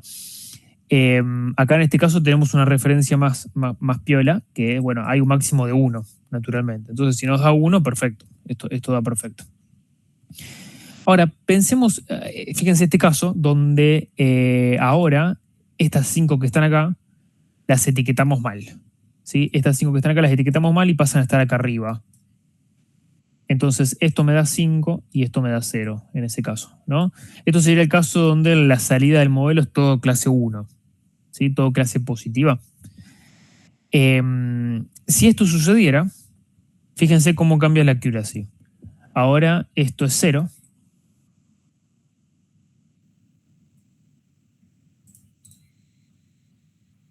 Y lo que está en el denominador se mantiene igual, ¿no? ¿Se ve? Sería 100 más 0 dividido 105. Bueno, y esto sería 0,90 y pico. Si alguien me puede decir cuánto es. Si no, tiro un ojímetro furioso. Qué sé yo, será 0,96. No sé si alguien tiene una calco a mano. O ahí el... 0,95. Bien. Debe ser 0,95 y pico. Pero vamos a quedarnos con 2 decimales. 0,95, 24, más o menos. Bien, vamos a dejarlo hasta ahí. Perfecto. Bueno, fíjense que el algoritmo que tenemos acá tiene una accuracy altísimo, muy alto, 0,90 y pico. O sea, si el máximo que puede tener es 1 y le da 0,90 y pico, es altísimo. Pero, bueno, para la clase positiva, las 100 muestras las estamos etiquetando correctamente. Pero todas las muestras de la clase negativa, todas, absolutamente todas, están etiquetadas mal. ¿Sí? O sea, básicamente nuestro algoritmo está diciendo clase positiva para todo. O sea, cualquiera sea el input, la salida es clase positiva. O sea, es un algoritmo súper tonto, digamos, súper ingenuo, no tiene ninguna gracia, más que es como si el algoritmo fuese print 1. Print clase positiva, ¿sí? Eso es lo que está haciendo el algoritmo y nada más que eso. Y para hacer esto, bueno, no tenemos por qué estar en la materia de aprendizaje automático, ¿no? De hecho, se podrían quedar en Python 1 simplemente para hacer un print y no mucho más que eso. O sea, es un algoritmo súper sencillo que está clasificando mal a todas las etiquetas de la clase negativa, a todos los gatitos que estaban acá, a todos los está etiquetando mal, o a todos los correos que estaban en spam. Y sin embargo tiene una accuracy altísimo. ¿Sí? Y esto entonces, ¿por qué sucede? Bueno, accuracy entonces no es muy representativo o no es muy importante cuando el problema tiene datos que están desbalanceados. ¿Qué es desbalanceado? Cuando la cantidad de muestras que hay de una clase es muy distinta a la cantidad de muestras que tiene la otra clase. ¿Sí? Acá en este caso tengo 5 datos solamente de la clase negativa y 100 datos de la clase positiva. ¿Sí? Entonces tengo una clara diferencia, una es 20 veces la otra. Tengo un claro desbalanceo de datos entre una clase y la otra. A esto lo vamos a llamar clase mayoritaria. Pues vamos a ver bien la clase que viene. Y a esto lo vamos a llamar clase minoritaria. ¿Sí? Porque tengo muchas más muestras de esta clase que de esta otra que está por acá. ¿Sí? Entonces accuracy para este tipo de problemas no es bueno, ¿sí? Porque yo hago un modelo súper sencillo, súper tonto, que es print1, que está acá, y ya tiene una accuracy altísimo. Entonces no me sirve, porque después yo voy a emplear un modelo de regresión logística, una red neuronal, y no le voy a poder ganar a este modelo sencillo que está acá porque no me va a dar una accuracy mayor a 0.95, pero ni a palo. ¿Sí? Simplemente, solamente porque los datos están desbalanceados. ¿Sí? Cuando los datos están desbalanceados, entonces no hay que usar accuracy. Y hay que usar otro tipo de métricas que vamos a ver ahora en un ratito. ¿Sí? Pero no accuracy. ¿Sí? Entonces les dije dos ventajas, dos desventajas. Ventajas principales: es una métrica muy lógica, es una métrica muy sencilla. Desventajas: no difiere entre falsos, no difiere la importancia que hay entre falsos, y para problemas desbalanceados no es representativa. ¿Sí? ¿Se entendió? Más o menos.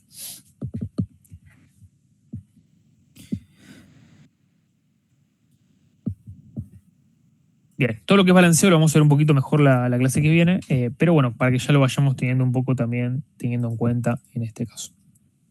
Ahí tienen exactamente lo mismo que dije oralmente. Bueno, podemos construir un montón de métricas en realidad, porque cualquier combinación posible que haya entre estos 4 valores que están en esta matriz puede ser una métrica. ¿Sí? Entonces hay infinitas. Acá vamos a ver algunas solamente que son las más utilizadas, pero la realidad es que hay infinitas. Después, bueno, quedará, recuerden esto que decíamos de la accuracy para el trabajo práctico, porque van a tener que ver si efectivamente las clases están balanceadas o desbalanceadas. Lo del desbalanceo surge naturalmente de un problema, porque, por ejemplo, piensen en Rosario solamente, ¿cuántos días al año llueve y cuántos días no llueve? ¿Sí? ¿Cuántos días dicen que llueve más o menos al año? Más o menos. Tiro un número. También que esto era Australia, ¿no? Pero bueno, supongamos que parecía a Rosario. Digan algo. 10 días, 50, 100, 160. Pero bueno, un número más o menos realista, ¿qué les parece que puede ser? 40, qué sé yo. Bien, 40, 50, 60, bien, más o menos todos fueron por ahí. Perfecto, ni idea cuánto, no importa. Pero fíjense que entonces tendríamos 60 días del año, por ejemplo, que llueve, 300 que no. Entonces, naturalmente, ese problema es desbalanceado, ¿sí? Porque tenemos 5 veces más datos donde no llueve que los que sí llueve, ¿sí? Entonces, ese tipo de problemas es muy común. En la práctica, prácticamente todos los datasets son desbalanceados. Algo a tener en cuenta, simplemente. Y lo van a ver en el caso del TP, ¿no? El ejemplo que acabamos de hacer les sirve ya un poquito de input para el caso del trabajo práctico. Entonces hay que usar otro tipo de métricas. Una de ellas es el recall. ¿Qué es el recall?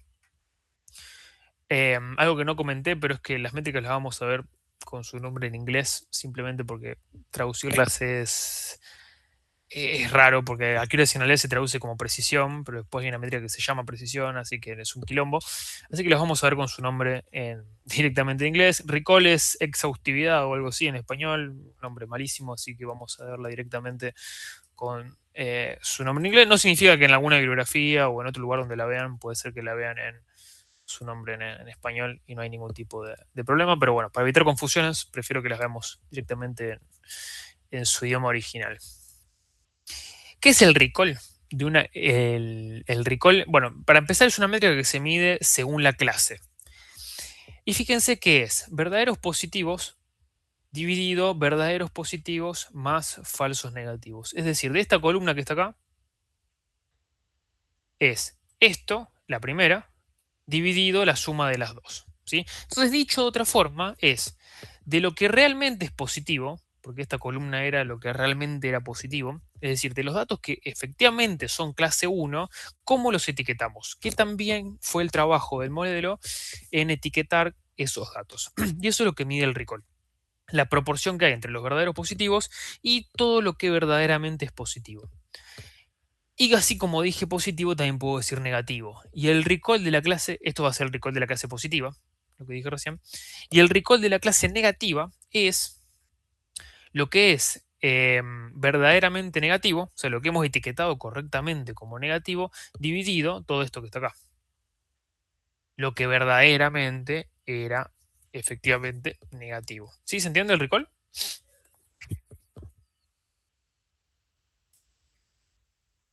Bien, ¿qué diferencia habría con el problema anterior? Que, por ejemplo, antes dijimos 100, 5, 0, 0. Sí, este fue el ejemplo que dijimos recién, que el accuracy no se comportaba muy bien, en este ejemplo que está acá. Bueno, ahora fíjense qué pasa acá. Este recall da 1, ¿no? 1 también es el valor máximo que puede tomar, porque esto no, lo que está acá no puede ser nunca más grande que 1, ni tampoco más chico que 0, ¿no? Así que de vuelta, recall está entre 0 y 1. La diferencia principal con accuracy es que ahora tenemos 2, ¿sí? 2 recalls distintos y no solamente uno. Bueno, fíjense que esto vale 1, si hacemos la cuentita, ¿no? Porque sería 100 sobre 100. Así que esto valdría 1. Y ahora, ¿este cuánto da? 0, exactamente. Muy bien. Bueno, tenemos una métrica ahora, volviendo al tema anterior, ¿no?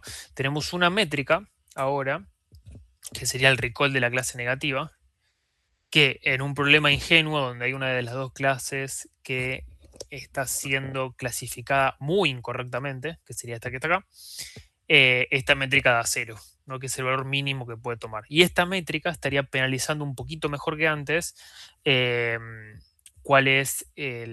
cómo es la accuracy, pero por cada una de las dos clases, ¿sí? O sea, el accuracy ve las dos clases en conjunto, de forma global, y esto las ve de formas separadas e independientes, ¿sí? Entonces esto lo que me dice es, el modelo es muy bueno para la clase 1, pero muy malo para la clase 0. ¿Sí? Entonces si las veo en conjunto, incluso puedo crear alguna especie de métrica entre las dos. Por ejemplo, hay algo que se llama Balanced Accuracy, que sería esto. A ver si puedo escribir así, no escribo con cosa. Balanced Accuracy, por ejemplo, esto que está acá no se debe ver un pedo, ¿no? Lo voy a escribir en el... En realidad voy a hacer otra cosa. ¿Se ve lo que escribí? Más o menos. Yo no lo veo, pero ustedes que son más jóvenes. No lo veo. ¿Lo veo o no lo veo? Ahora desapareció de la pantalla, pero bueno, no importa. Balanced Accuracy, por ejemplo. ¿Qué es esto? Estoy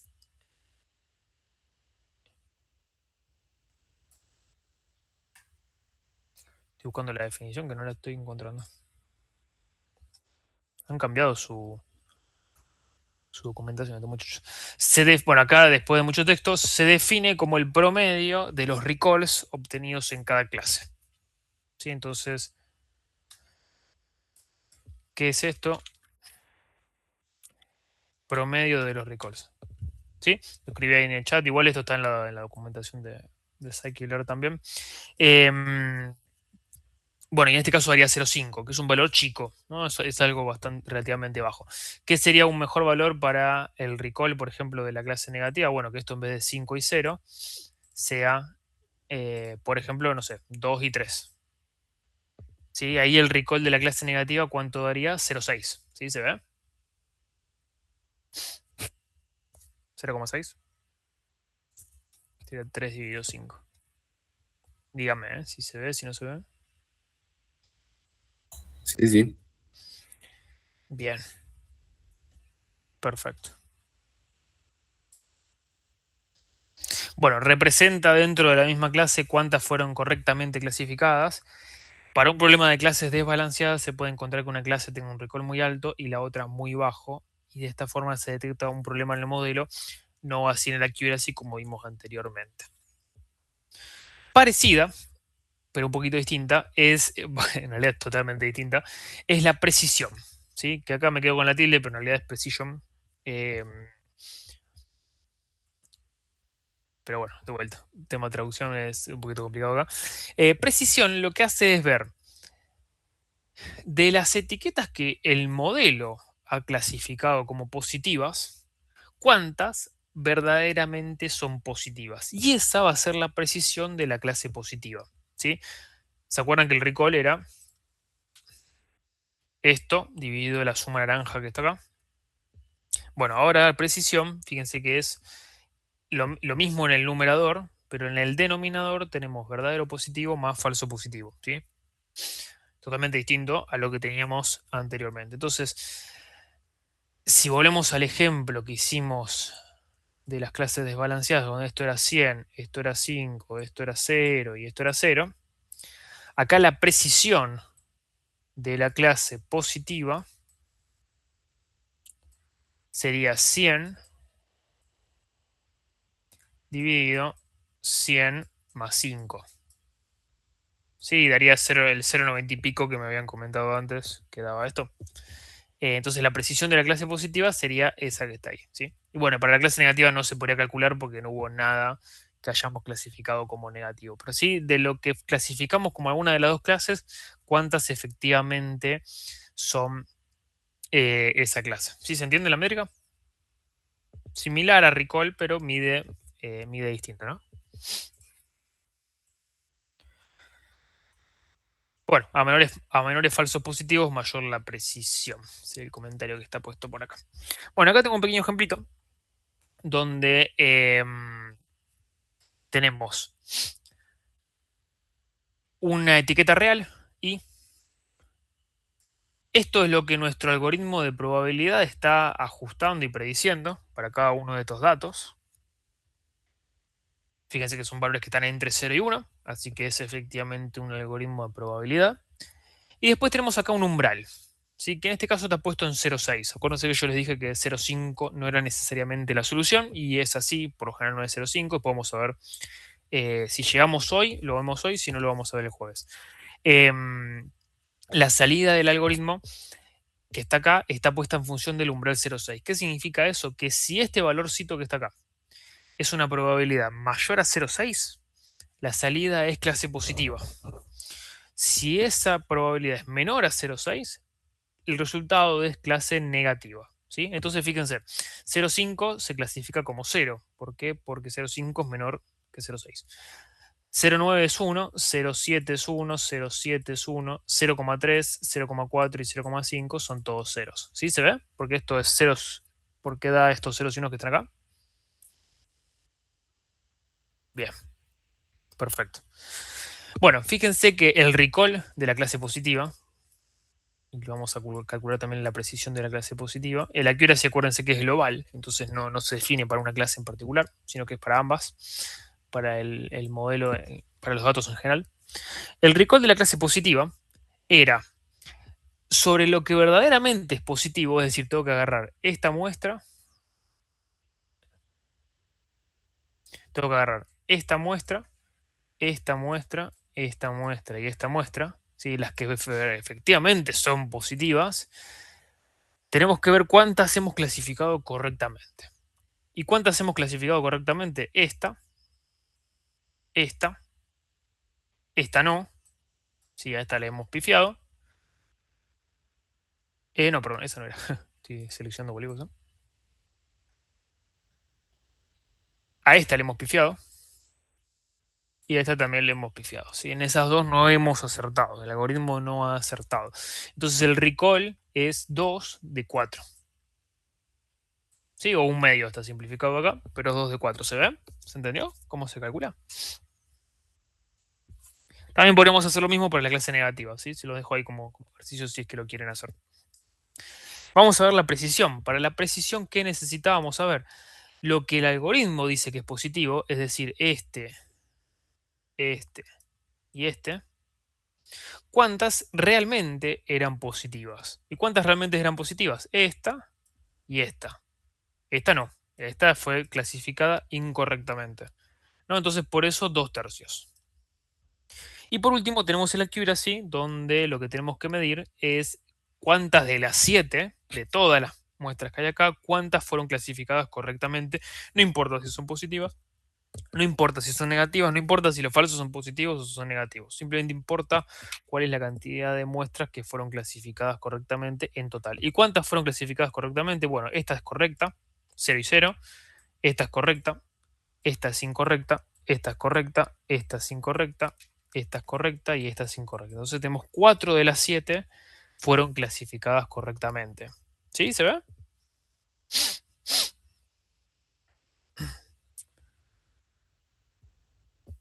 Bien, lógicamente que ahora lo hice manual como un ejemplito, pero lógicamente que esto después lo vamos a hacer con un algoritmo directamente, ¿no? Es simplemente comparar este arreglo con este arreglo que está acá y ya, ¿sí? Eso es todo. Eso va a ser lo que vamos a hacer después en la práctica. Sí, les quería mostrar qué es lo que pasaría si este output que está acá, este umbral, perdón, que está acá, 0,6, lo transformamos, por ejemplo, en 0,25.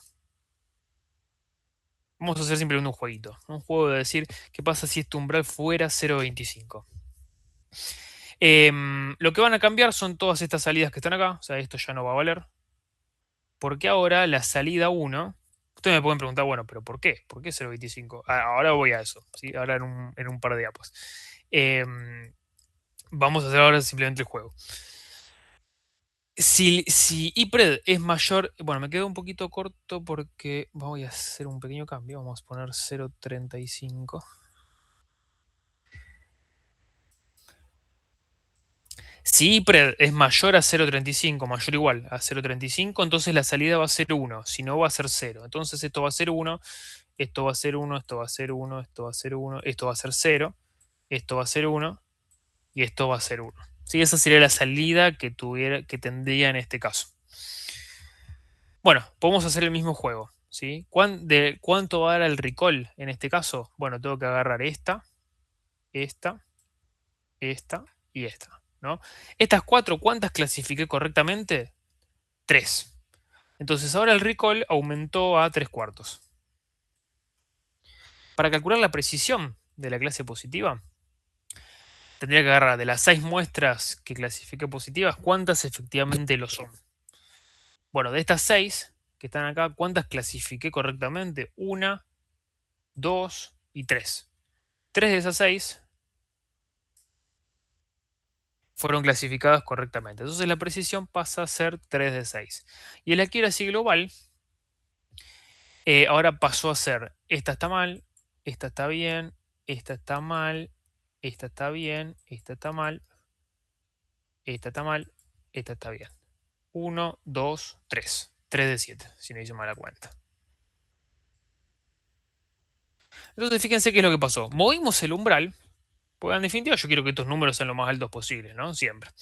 Movimos si para eso tengo que mover el umbral, lo voy a mover sin ningún tipo de duda, porque es un hiperparámetro del modelo y no es más que un hiperparámetro del modelo.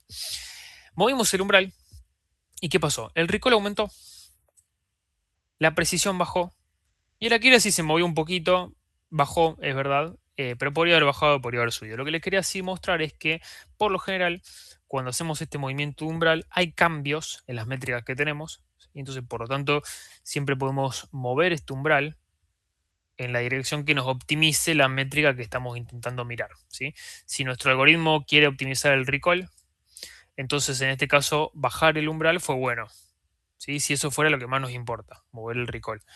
Si lo que más nos interesa es mover la precisión, bueno, este cambio fue malo, ¿sí? Porque bajó la precisión. Pero por lo general, mover el umbral tiene un efecto que si el recall sube, la precisión baja, y si la precisión baja, el recall sube, ¿sí? Eso pasa... perdón, lo dije al revés. Si el recall sube, la precisión baja, y si el recall baja, la precisión sube. Ese es el efecto que va a tener casi siempre, ¿sí? Porque naturalmente se da eso porque de estas muestras que están acá, algunas pasan de ser de 0 a 1 y entonces pasan de estar, en vez de estar sumando en el recall, pasan a estar sumando en la precisión, ¿sí? Simplemente pasa ese efecto donde si uno sube, el otro baja. Podemos hacer el mismo ejemplito si acá pusiéramos 0,8 de umbral, o sea, en este caso lo subimos al umbral, entonces esto va a ser 0, esto va a ser 1, esto va a ser 0, 0. Ahora clasificamos casi todo como 0. ¿Se entiende por qué clasifico todo como 0 en este caso? Antes era casi todo 1, ahora es casi todo 0. Bien. Entonces el recall ahora de las 4 muestras que eran 1, ahora pasé a poner correctamente una sola. Entonces esto va a ser un cuarto. La precisión ahora es 1, porque la única que dije que era positiva lo es, así que bueno, esto mejoró. Y la accuracy es 1, 2, 3, 4 de 7. Entonces se mantiene. Fíjense que esta más o menos siempre se mantiene. Ahora la precisión subió y el recall bajó. El efecto contrario a lo que vimos antes. ¿Sí? Entonces, mover el umbral va a tener siempre este efecto de que una sube y la otra baja. Y así sucesivamente. Entonces, como una sube y la otra baja, algo que se suele hacer es hacer una ecuación que las vincule a ambas e intentar optimizar esa ecuación y no el recall o la precisión por separados. ¿Sí? Por lo general, entonces, lo que se tiende a hacer si uno va a mirar recall y precisión es hacer salvo que uno pueda decir, bueno, no, yo quiero mirar el recall por cierta razón. Después vamos a ver razones por las cuales uno podría querer ver solamente una de las dos. Pero al principio ya sabemos que si tenemos problemas desbalanceados tenemos que apuntar a mirar acá, a algo de acá. Y algo que se puede hacer es una especie de promedio entre ambas para mejorar ambas al mismo tiempo. ¿Sí? Si una baja y la otra sube, por lo menos mantener el promedio de ambas más o menos dentro de un valor aceptable. ¿Sí? Esa es un poco la idea que tiene el F1 Score, ¿sí? O F-Measure, también otro nombre que tiene, que no es un promedio particular, no es una media aritmética, sino que es una media geométrica. ¿Sí? ¿Qué es una media geométrica? Bueno, consiste en hacer este promedio que está acá. No es la semisuma de las dos variables, sino que es 2 por recall por precisión dividido recall más precisión. ¿Sí? Es un promedio, un poco más raro, pero es un promedio. Fíjense, por ejemplo, si yo tuviera, por ejemplo, si el recall fuera, ya vimos que si el recall baja, la precisión sube, ¿no? Eso es algo que tiende a pasar. Entonces, supongamos que el recall es 0 y la precisión es 1. ¿Cuánto daría el promedio de ambas? El promedio normal. El promedio que estamos acostumbrados como la semisuma de ambas. 0,5, ¿no? ¿Está bien? Bien. Veo siempre que pones en el chat valores con decimales, veo que el punto es algo que no aparece nunca, pero te entendí. Bien, 0,5, perfecto. Promedio 0,5. Bueno, fíjense qué pasa con esta ecuación si estos son los valores. ¿Cuánto daría?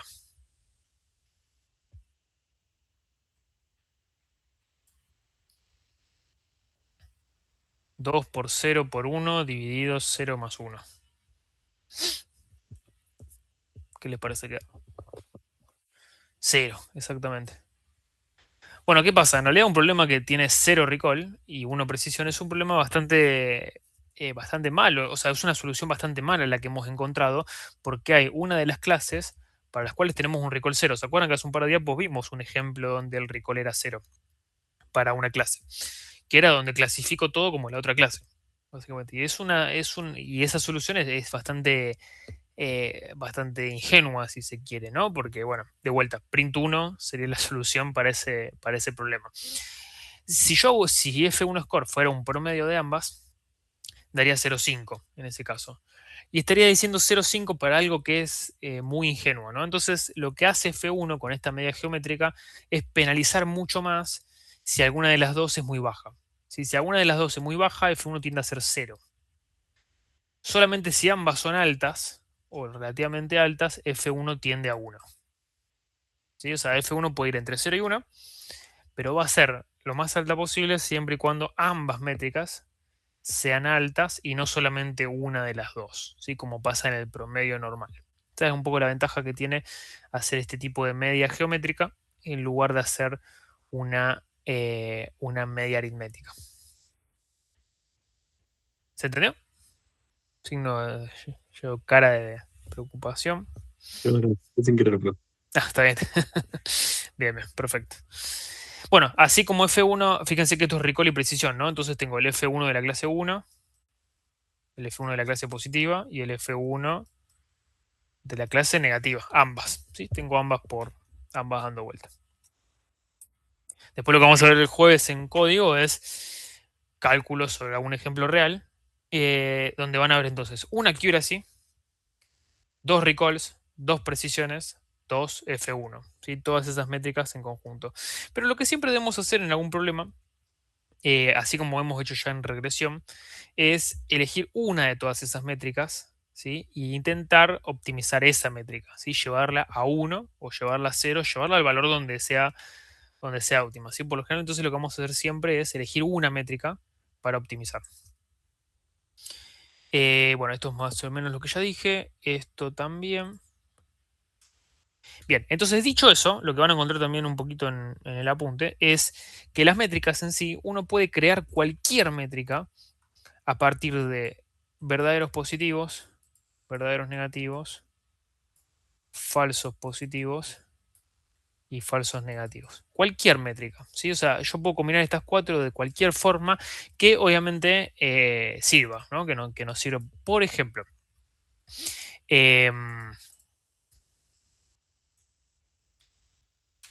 si nos volvemos a la accuracy, acá se acuerdan que dijimos que una de las desventajas que tiene esto es que, voy a escribirla acá al lado, es que le da la misma importancia a los falsos positivos que a los falsos negativos, ¿sí?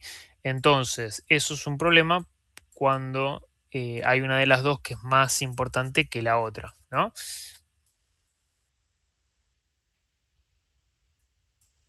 Por ejemplo, el ejemplo que vimos antes de spam, los falsos negativos eran mucho más relevantes que los falsos positivos. Entonces yo quiero que haya menos falsos negativos, ¿sí? Mientras más falsos negativos haya, para mí esto debería bajar, o sea, este número debería irse abajo mucho más rápido, ¿sí? Si hay muchos falsos negativos respecto de falsos positivos, este número quisiera que sea lo más chico posible, ¿sí? Porque eso sería un indicador que estamos haciendo algo mal. Entonces, por ejemplo, ¿qué es lo que puedo hacer? Le pongo, voy a poner cualquier número, ¿eh? Solamente un ejemplo, le pongo un 5K. ¿Qué hace esto automáticamente? Que para cualquier falso negativo que aparezca, es como si valiera 5 veces un falso positivo. ¿Se ve? ¿Se entiende?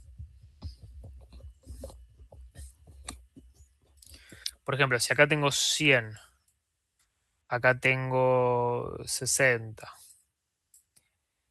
supongamos que tengo pocos falsos positivos y muchos falsos negativos. El accuracy normal, en este caso, esta métrica que está acá, me daría 160 dividido 185. No sé cuánto es. Si alguien lo quiere hacer, bárbaro. Así ponemos el número de esto. ¿Tienen ahí para hacerlo?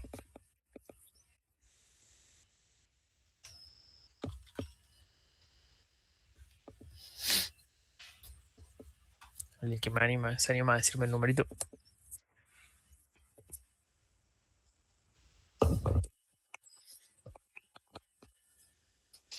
Bien. 0. Bien, ahora le pusiste decimal y todo. Punto decimal, cantidad decimal es buenísimo. Bien, 0,86 más o menos. Voy a rondear un poquito ahí. Bueno, ahora veamos qué pasa con esta. ¿Sí? Perfecto. Vemos qué pasa con... O sea, esto es un número, parece alto. A priori está más cerca de 1 que de 0, parece alto. Sin embargo, estoy teniendo 20 falsos negativos que tal vez no quisiera tener, ¿no? Porque estos son 20 mails que son bandeja de entrada y los estoy mandando spam. ¿Sí? Eso es lo que estoy diciendo con esto. Entonces, ¿qué pasa si usamos esta ahora? ¿Sí? Si tenés la cálculo también a mano ahí para hacer esta cuentita, que, bueno, sería reemplazar lo que está acá con los valores que tenemos sacando vuelta. Eso es un 60, por las dudas. Si tenés para hacerlo, bárbaro.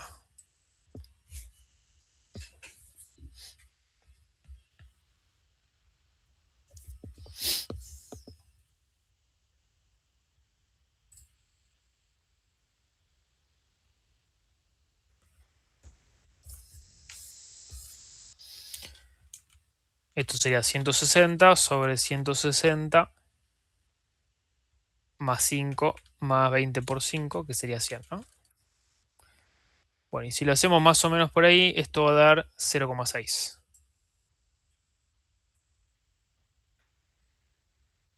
Sí, entonces el simple hecho de agregar este 5 que está acá, después hay que ver si este 5 está bien puesto o no, ¿no? Pero está representando más o menos lo que yo quiero ver.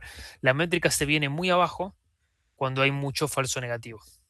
¿sí? Tampoco tengo que poner un número enorme acá, porque ¿qué pasaría? Los falsos positivos dejan de tener importancia en ese caso, ¿no?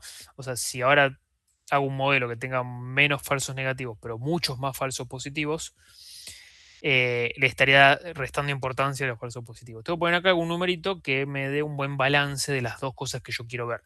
Que haya pocos falsos negativos, pero que tampoco se nos vaya la cadena con los falsos positivos. Algo que se suele poner es 2, por ejemplo. ¿Sí? Un valor más lógico es 2. Pero se entiende, lo que les quiero mostrar es que pueden crear la métrica que sea siempre y cuando represente lo que ustedes quieren ver. Sí, que es, yo lo que quería ver en este caso, por ejemplo, era que si tengo falsos negativos, la métrica se venga para abajo, porque no quiero que haya falsos negativos. Tampoco quiero que sea tan abrupto, porque si no me hago un modelo que diga que todos los correos tienen que ir a bandeja de entrada y listo. ¿Sí? Con eso solucionaría el problema, lo cual tampoco es algo que quiera hacer. Entonces, bueno, tengo que buscar un punto medio entre ambas. ¿Sí? ¿Se entendió? Más o menos.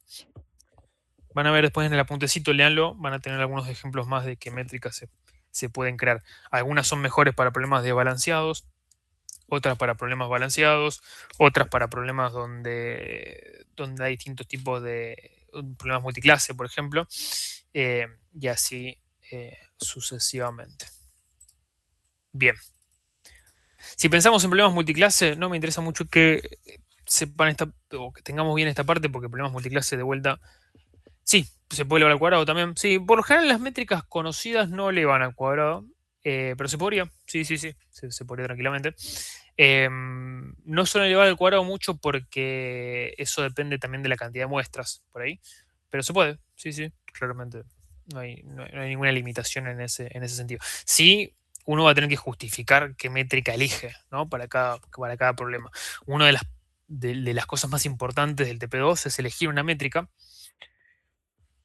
que represente lo que ustedes quieren ver y poder justificarla, ¿no? O sea, ¿por qué elegimos esta métrica en particular? Porque tiene estas ventajas y no tiene estas otras desventajas. Y esa es una de las partes más importantes eh, de ese trabajo, y en realidad no solamente de ese trabajo, de cualquier problema, ¿sí? Elegir bien cómo vamos a medir que lo que queremos hacer se dé, efectivamente. ¿Sí? Eso es uno de los problemas más importantes. Si pienso en un problema 3x3, por ejemplo, el accuracy, acá hay que extrapolar simplemente lo que vimos en el caso anterior. Acá tengo una matriz de 3x3 ahora, ¿sí? No es de 2x2, sino que es de 3x3. Un ejemplo muy pavo donde hay que clasificar entre manzana, banana y mango. Son las tres posibilidades. ¿Cuánto es el accuracy, por ejemplo, acá? Bueno, es la cantidad de aciertos, es decir, lo que está en verde, la suma de los tres numeritos que están en verde, dividido la suma de todos los numeritos que tengo acá, que son todos los datos. ¿Sí? Ese es el accuracy que tengo en un problema de 3x3. Y también se puede encontrar cuánto es el recall de cada clase, cuál es la precisión de cada clase. ¿Sí? Ahí tienen el ejemplo puesto, si después mírenlo, si tienen alguna duda, cualquier cosa nos lo consultan. Esto que está acá es todas las métricas que están puestas en scikit-learn. Estas son todas las métricas de clasificación, más arriba están las de regresión, pero fíjense, precisión, recall, curva. Curva rock lo vamos a ver la clase que viene. Balance accuracy, la que vimos antes. Cogen capa es una métrica asociada a problemas desbalanceados también. Bueno, la matriz de confusión. Matthews también tiene bastante de problemas desbalanceados, pero fíjense que hay varias ya que estoy nombrando acá que son métricas. Si abrimos esta, por ejemplo, a ver si quiero ver si está la ecuación, más que nada. No está la ecuación acá.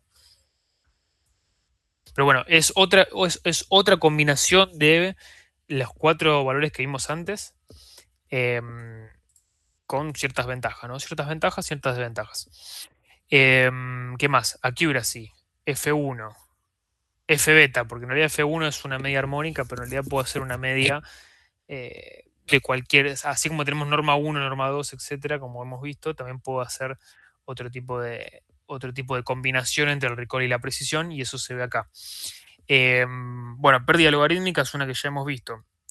Precisión, recall, bueno, ROC, que después lo vamos a ver. Precisión promedio.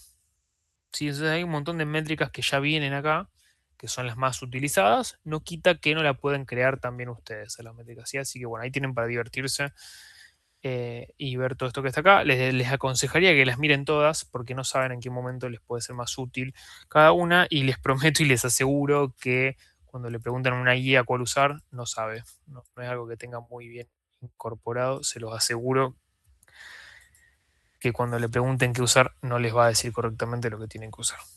Firmo, lo firmo completamente. Bien, clase que viene, jueves, vamos a ver Curva Rock, ¿sí? Que, bueno, no les voy a contar ahora qué es, para no spoilear y que ya nos queda un solo minutito. Vamos a ver unas pequeñas diapos acá. También vamos a ver balanceo de datos, que es algo cortito, pero que, bueno, también hay que tenerlo en cuenta. Ya vimos un poco los problemas que hay que tener en cuenta para balanceo. Ya vimos la presentación del TP2, así que la idea sería, ustedes cuanto antes, ya les diría que se pongan a trabajar sobre eso. Vieron que la primera entrega es cercana a la primera defensa también.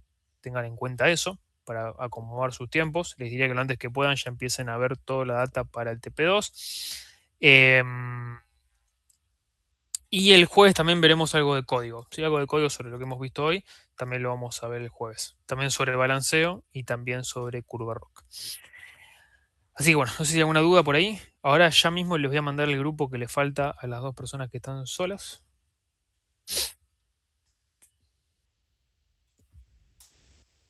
Si no hay ninguna duda, por hoy estamos.